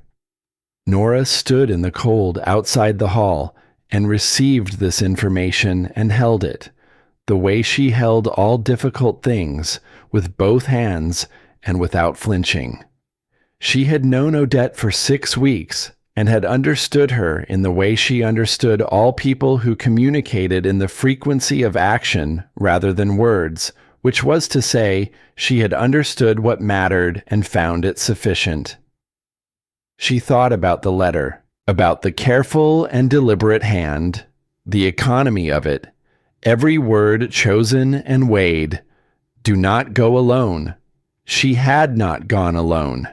She did not think Odette would consider this an insignificant thing. She went back inside to find Callum, who was talking to 2 men she recognized as neighbors, and Eli, who was sitting on a bench at the edge of the room with his drawing paper unrolled across his knees, sketching something she could not see from this distance. When she got closer, she saw that he had drawn, not horses, but 3 figures standing in a room, the lines simple and sure, the way his lines always were. 2 adults and a child, facing the same direction. She stood beside him and looked at the drawing for a long moment. "Is that us?" she said. Eli considered it with the seriousness he brought to artistic questions. "It's what things look like from the outside," he said. "When you're inside something, you can't always see the shape of it." She looked at the 3 figures on the paper, standing together and facing the same direction, and she thought that for a child of 9, he was alarmingly perceptive. "No," she said, "you can't." The authorities' finding came 8 days later. It arrived in the form of a document, official and sealed, delivered by the same Pruitt who had brought the original summons, though he carried himself differently this time, with the slightly deflated quality of a man whose errand had changed character between the sending and the receiving. He handed the document to Callum at the door and did not linger, and Callum stood in the doorway and read it with the thoroughness he brought to everything, and when he had finished, he handed it to Nora without comment. The finding was in their favor. The language was careful and heavily qualified, the language of an institution that did not enjoy being wrong and was not going to frame its reversal as having been wrong if there was any available alternative framing. It cited insufficient evidence to support the petition. It confirmed the existing property arrangement at Hargrove as legally constituted and binding. It noted in a subordinate clause that had clearly been added by someone who understood how to say a significant thing quietly, that certain matters pertaining to the professional conduct of the attending physician had been referred to the appropriate reviewing body for further examination. Crale's name did not appear in the finding. It did not need to. Nora read it twice and handed it back, and went to the kitchen and stood at the window for a long moment, looking out at the frost-silver grass and the fence lines and the pale winter sky, and she let herself feel, with complete and unmanaged honesty, what it felt like to have said a true thing in front of a room full of people and had it hold. It felt like breathing after a long time underwater. She made coffee. She made it carefully, the way she made everything, measuring the grounds and setting the pot at the right distance from the heat, because careful, ordinary things were what you did after the large things resolved. Because the world continued to require its small attentions regardless of what the large things did. And there was comfort in that, in the steady, reliable necessity of ordinary life. Callum came in when the coffee was ready and sat at the table, and she set a cup in front of him and sat across from him, and they drank in the silence that had, over the weeks of her residence at Hargrove, become the most comfortable silence she had known in longer than she could accurately calculate. "It's done," he said. "The finding is done," she said. "Crale is still being reviewed. That takes time. Will it go the way it should?" She thought about this honestly, because he deserved honest answers, and because she had learned, at cost, not to offer reassurance she could not substantiate. "I don't know," she said. "These things don't always resolve the way they should. But the pattern is documented now. 3 names. The same diagnosis, the same outcome. That's harder to dismiss than one person's account against another's." She paused. Harder, not impossible. He looked at the cup in his hands. "It's enough for now," he said. "It has to be." She nodded because it was true, and because one of the things she had learned across the full length of her difficult education was that you took what was enough for now and you did not let the not yet possible poison the possible. You put the next thing in front of you and you addressed it. Then the next. Outside the window, the young roan moved along the fence line in the unhurried way of a horse with nowhere particular to be. Her gait even and easy, the repaired joint carrying her weight with no visible accommodation. Nora watched her for a moment and felt something quiet and uncomplicated settle in her chest. It was Eli who noticed, first, that the house had changed. He did not say so directly, because that was not how Eli communicated most things. But she noticed him noticing, in the days following the finding, the way his gaze moved between her and his uncle with a quality of attention that was distinct from his usual observation of the world. More particular, the way you watched something you had been waiting to see and were now watching arrive. He was drawing differently, too. His paper still filled with horses, but there were other things among them now. The cabin, the kitchen garden, the fence line, the bench on the porch, where she sat in the afternoons when the light was good. She did not comment on this. She simply registered it and filed it in the place where she kept the things that mattered.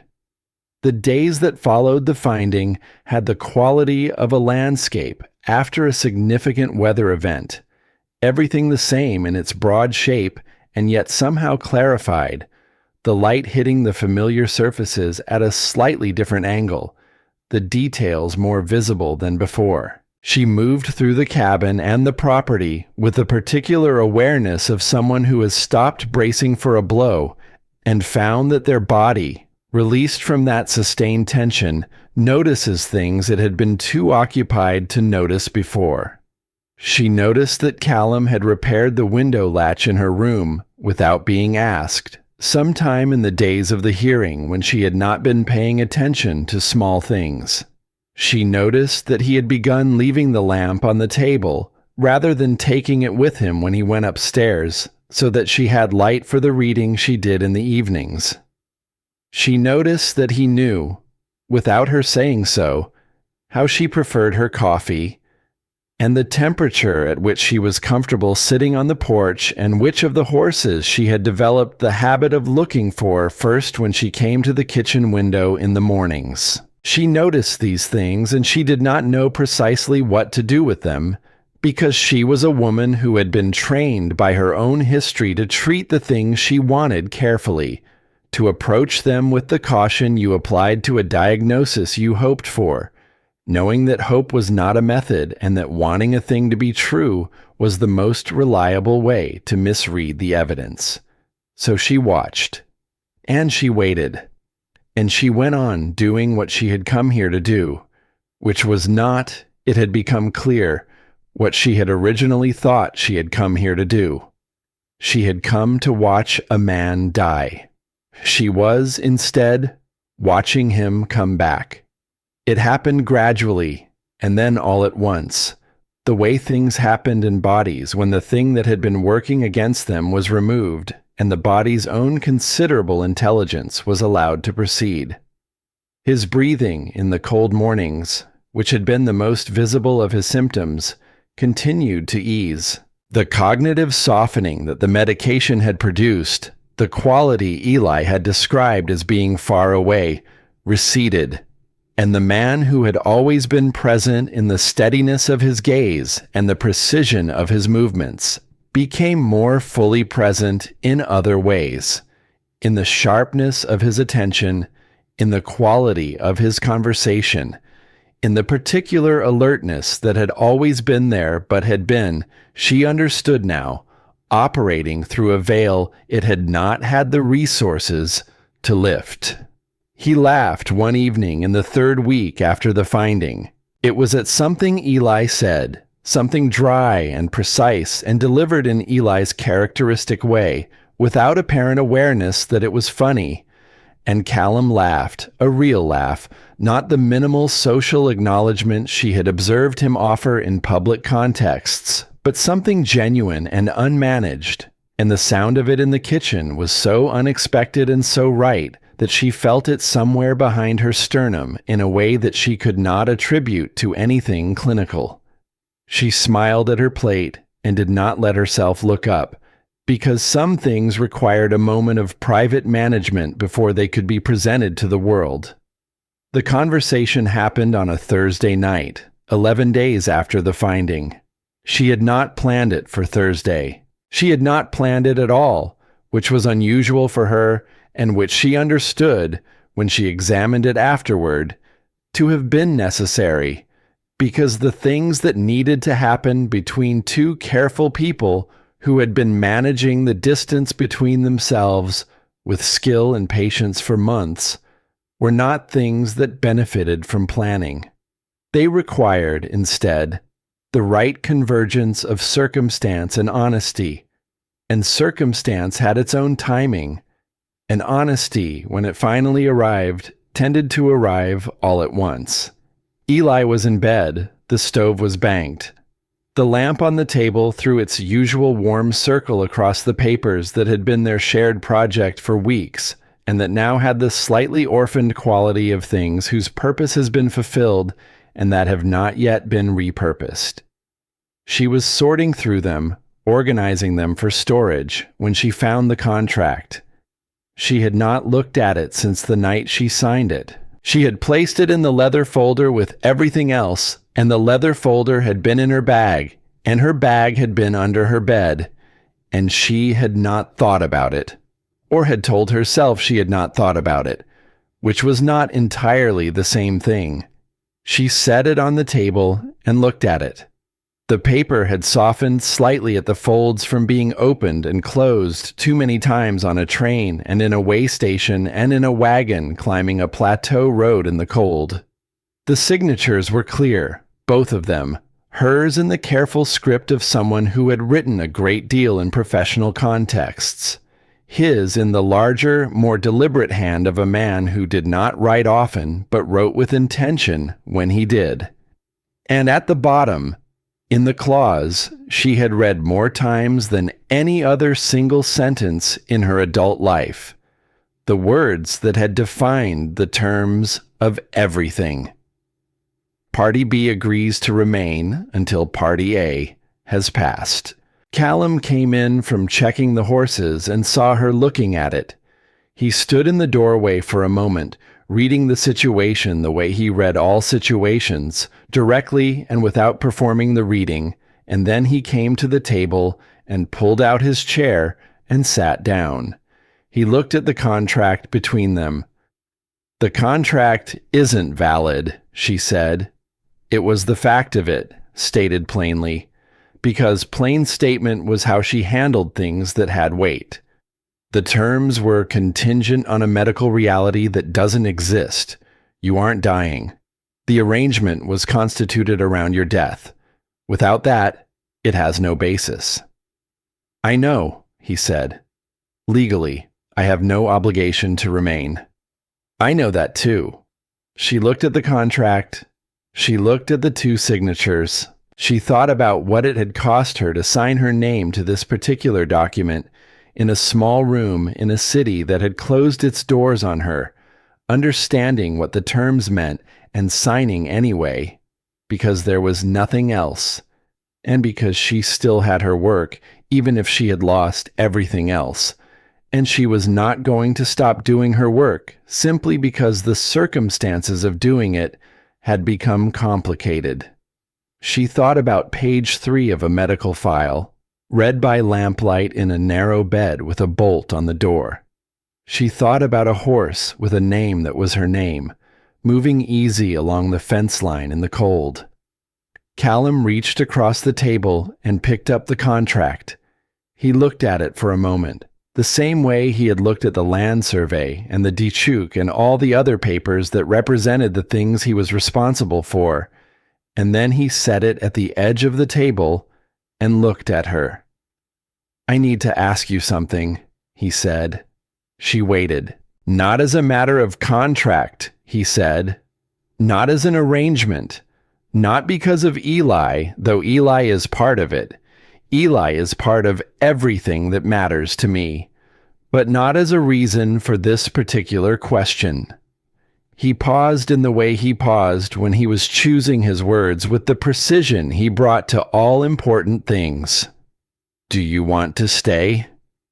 The question sat between them in the lamplight, simple and serious and without decoration.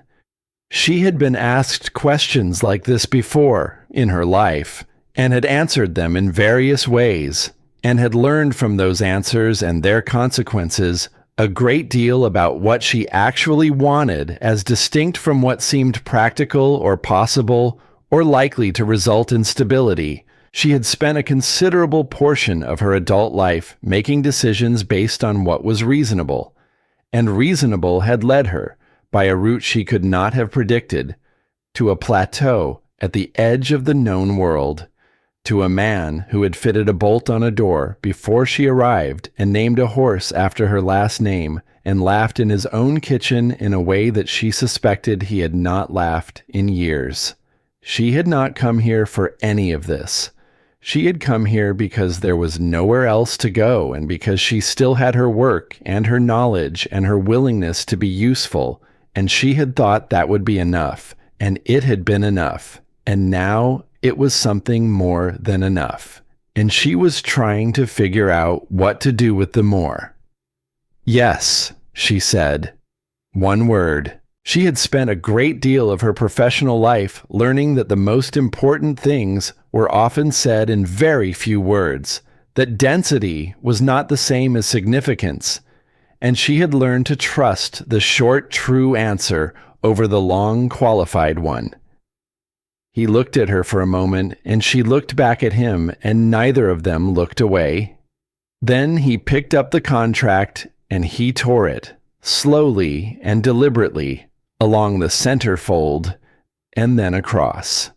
And he set the pieces on the table between them in a small, neat pile, and he left them there, and he said, "Then stay." Not a question this time.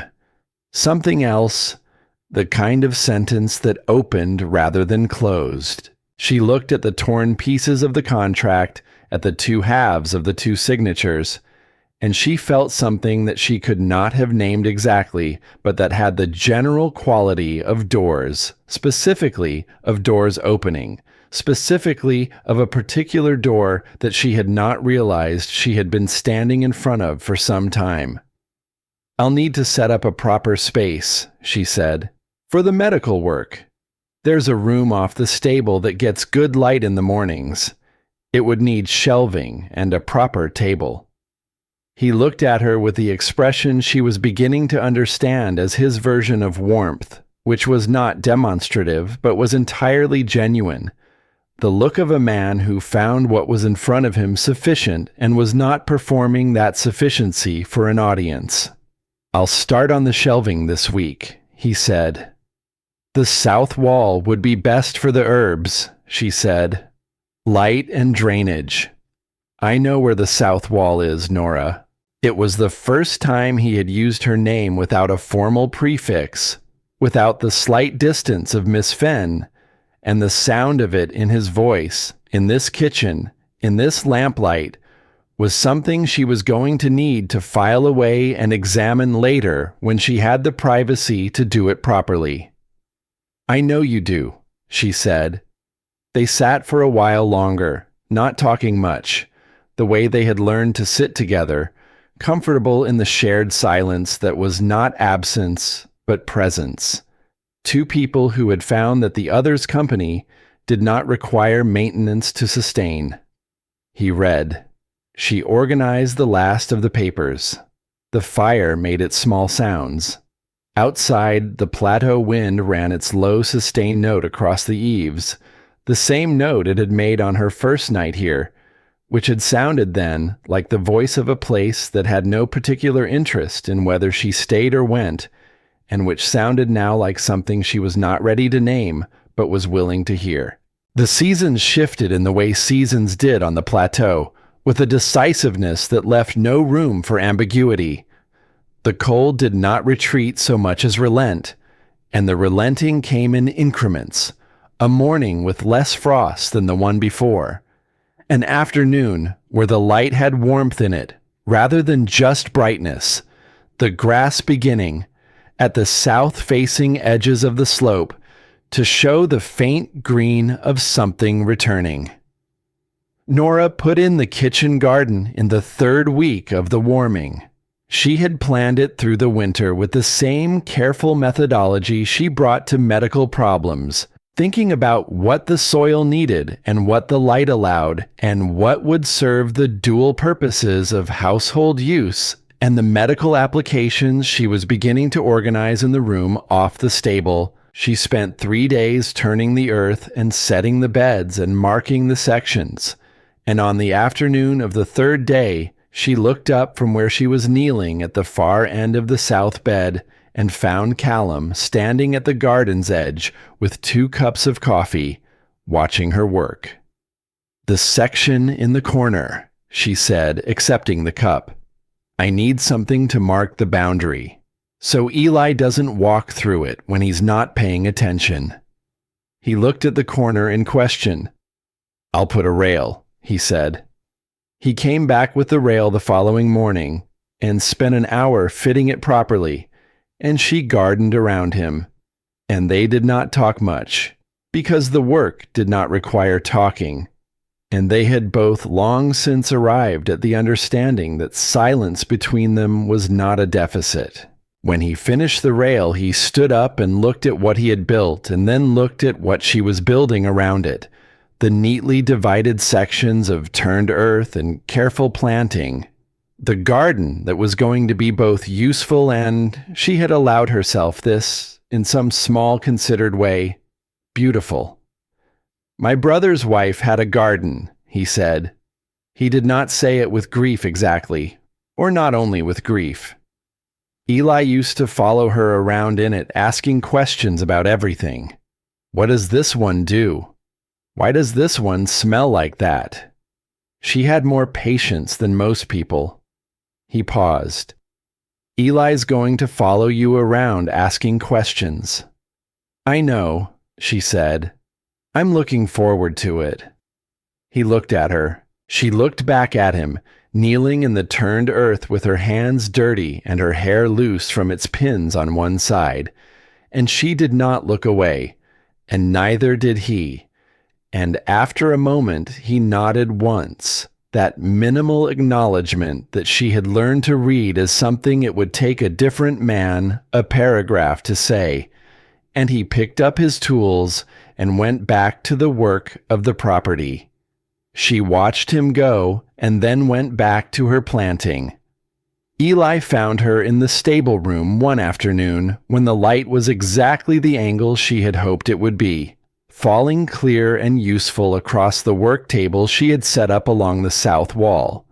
He stood in the doorway the way he stood in most doorways, assessing before entering, and she looked up from the inventory she was taking of her supplies and waited. He came in and looked at the shelves that Callum had built, which were solid and well-joined and set at the heights she had specified, and he looked at the small collection of reference books she had arranged along the top shelf, and he looked at the herbs drying in bundles from the ceiling, and his expression was the one she associated with him finding something that met his standards. "Can I ask you something?" he said. "You can always ask me something," she said. He climbed onto the stool at the corner of the table and set his drawing paper on the surface in front of him and took out his pencil. He did not draw. He held the pencil and looked at the bundles of herbs. "Before," he said, "when you first came, did you know you were going to stay?" She thought about this honestly, the way she tried to think about all of Eli's questions, because he deserved honest answers, and because he was the kind of child who could tell the difference. "No," she said. "I thought I was going to be useful for a specific purpose, and then leave."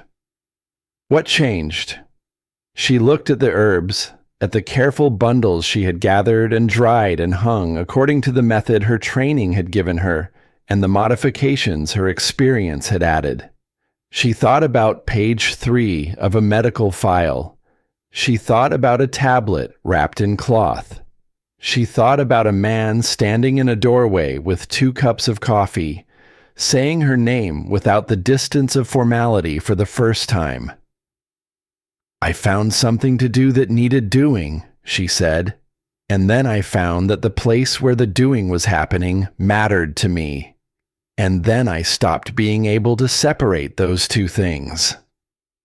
Eli considered this with the seriousness he brought to important information. Then he uncapped his pencil and began to draw, and she went back to her inventory, and they worked in parallel in the good morning light, and it was one of the quieter and more complete moments she had experienced in longer than she could accurately calculate. That evening, she sat on the porch steps in the last of the light and opened the leather folder for the first time since the hearing. She had been carrying it with her out of habit, the habit of months during which it had contained the things she could not afford to lose, and she had not opened it since the night she had laid its contents on the table of the community hall and made the argument that had held. She took out the pharmacist's letter. She read it again in the fading light, the careful and unambiguous language that had been the fulcrum on which everything had turned. She thought about the pharmacist, whom she had never met and never would, who had done a professional analysis and written a professional report, and could not have known what it meant, or to whom, or at what moment it would arrive. She thought about Odette, about the economy of her, about the single sentence delivered without looking up from the reins on a cold road, a sentence that had contained more useful information than most people managed in an hour. She hoped, with the particular quality of hope that asked nothing of the future and placed no demands on the dead, that Odette had known, in some way that did not require knowing the outcome, that what she had done had mattered. She took the contract pieces from the folder, the torn halves she had gathered from the table the night Callum tore it, which she had kept without examining why. She held them for a moment. The signatures were each on separate pieces now, hers on one half and his on the other, divided by the tear that ran through the clause about duration. She set them back in the folder, on top of the pharmacist's letter, not because they represented anything she wanted to hold on to, but because they were the beginning of the thing, and the beginning deserved to be acknowledged, the way you acknowledge the scar tissue that came from something healed, not with grief, but with the clear-eyed recognition that it had been real, and it had cost something, and what had come after was not despite that cost, but partly because of it. She closed the folder and held it in her lap, and looked out at the plateau, at the grass catching the last of the light in the particular gold that the low sun made of it at this hour, the color she had noticed on the first evening when the wagon crested the rise and the plateau opened ahead of her, and she had forgotten, just for a moment, to keep her face composed. She heard the door behind her and felt, rather than saw, Callum sit on the step beside her, close enough that the warmth of him was present in the cooling evening air. He did not ask what she was holding or what she was thinking about. He looked out at the same plateau and said nothing, the way they had sat in dozens of silences by now, each one slightly different in texture, each one adding to the accumulation of shared time that was, she understood now, how trust actually built, not in large gestures, but in the small consistent weight of one person being reliably present beside another. "Eli is asleep," he said. "He asked me today if I knew I was going to stay," she said, "when I first came." "What did you tell him?" "The truth, that I didn't know, that I came for one purpose and found another." He was quiet for a moment. The light was going now, the gold giving way to the deeper colors that came before dark, the blue-purple she had noticed on that first evening in the shadows between the hills. "I put the notice in because of Eli," he said. "You know that." "I know." "I told myself that was the whole of it. A practical problem with a practical solution." He paused. "I was wrong about a number of things in the same period, so I suppose that's consistent." She smiled at the darkening plateau. "You were working with the information available to you." "I was," he said. "So were you." She looked at the folder in her lap. She thought about what it had been when she arrived, what it had contained, the weight of it in the bag on the train and the wagon, the particular weight of things you carried because they were the only documentation of an agreement that stood between you and nothing. She thought about what it contained now, the same papers minus the contract, plus one pharmacist's letter, plus the torn halves of the thing that had brought her here and been replaced by something it had not, in its careful legal language, had the vocabulary to anticipate. "The room is coming along," she said. "I'll be able to see patients by early summer, if word travels the way it seems to travel in this territory." "Word travels," he said, with the dry precision of a man who had lived in a small community long enough to have a settled opinion on the subject. There's a woman on the far side of the plateau, a neighbor of the Hadley family, who came by the garden yesterday. She has a child with a recurring chest complaint. She didn't ask directly. She described the situation in the careful way people describe things they want help with, but haven't decided to ask for yet. She paused. I told her to come by next week. She'll come, Callum said, and she'll tell 2 people, and they'll tell 2 more. I know. She looked at her hands. I've spent a long time knowing things that I wasn't allowed to use. It's a strange feeling, to be in a place where using them is possible. He looked at her then, not in the assessing way of the first days, but in the other way, the way that had developed over months and that she had learned to receive without deflecting. The look of a man who was not performing attention, but simply attending, who found what was in front of him worth the full investment of his eyes. You were always going to find your way back to it, he said. The work, whatever it took. I didn't know that, she said. There were times I wasn't certain. I know, he said. I was watching. She looked at him. He looked back at her. The plateau dark came down around them, the stars beginning their emergence above the tree line. The particular clarity of stars at elevation, sharp and numerous and close in a way that the thick air of cities never allowed.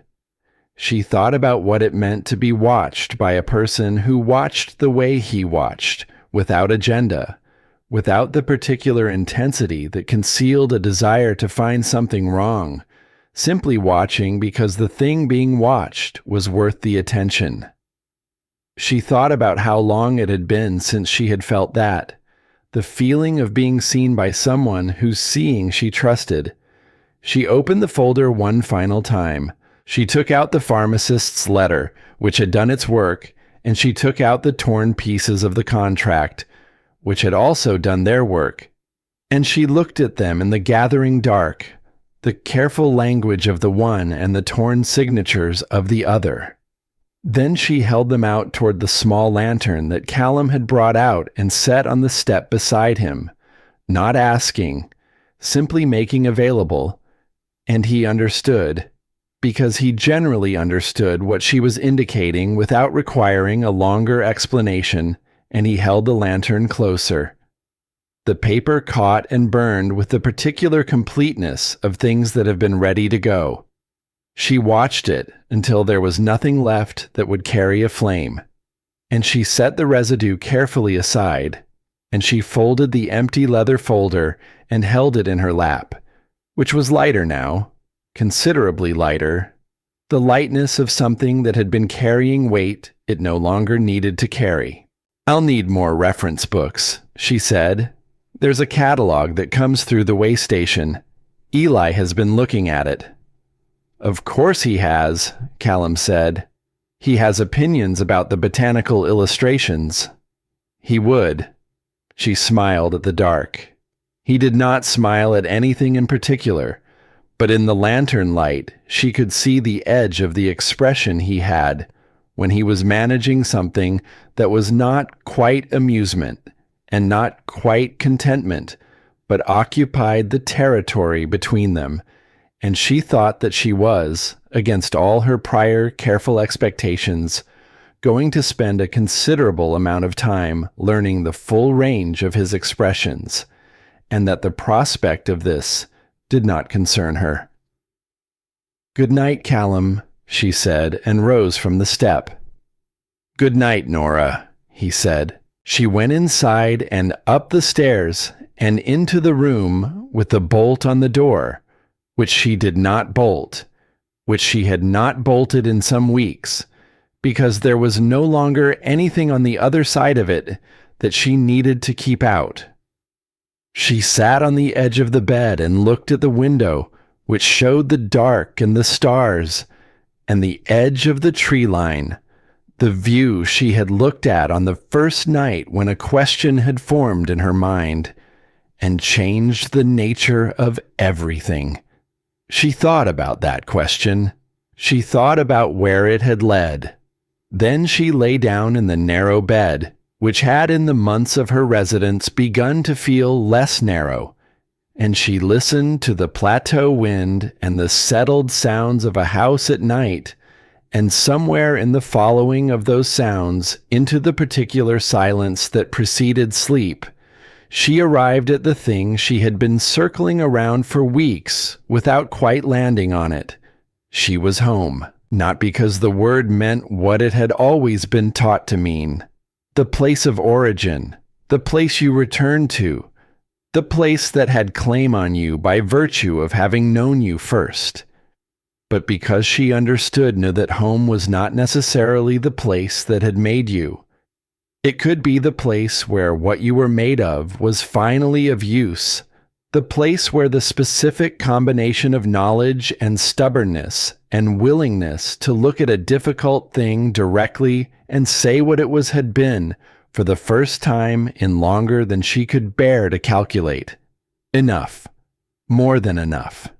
She closed her eyes. The wind ran its note across the eaves.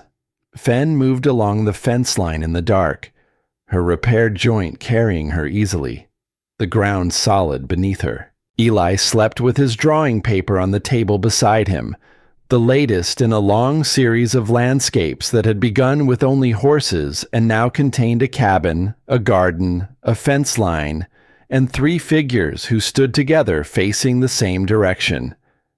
And Nora Fen, who had come to this place to watch a man die and had instead watched him come back, and had in the watching found her way back too, lay in the dark and breathed the clean air of the plateau, and let herself, without qualification or condition, rest.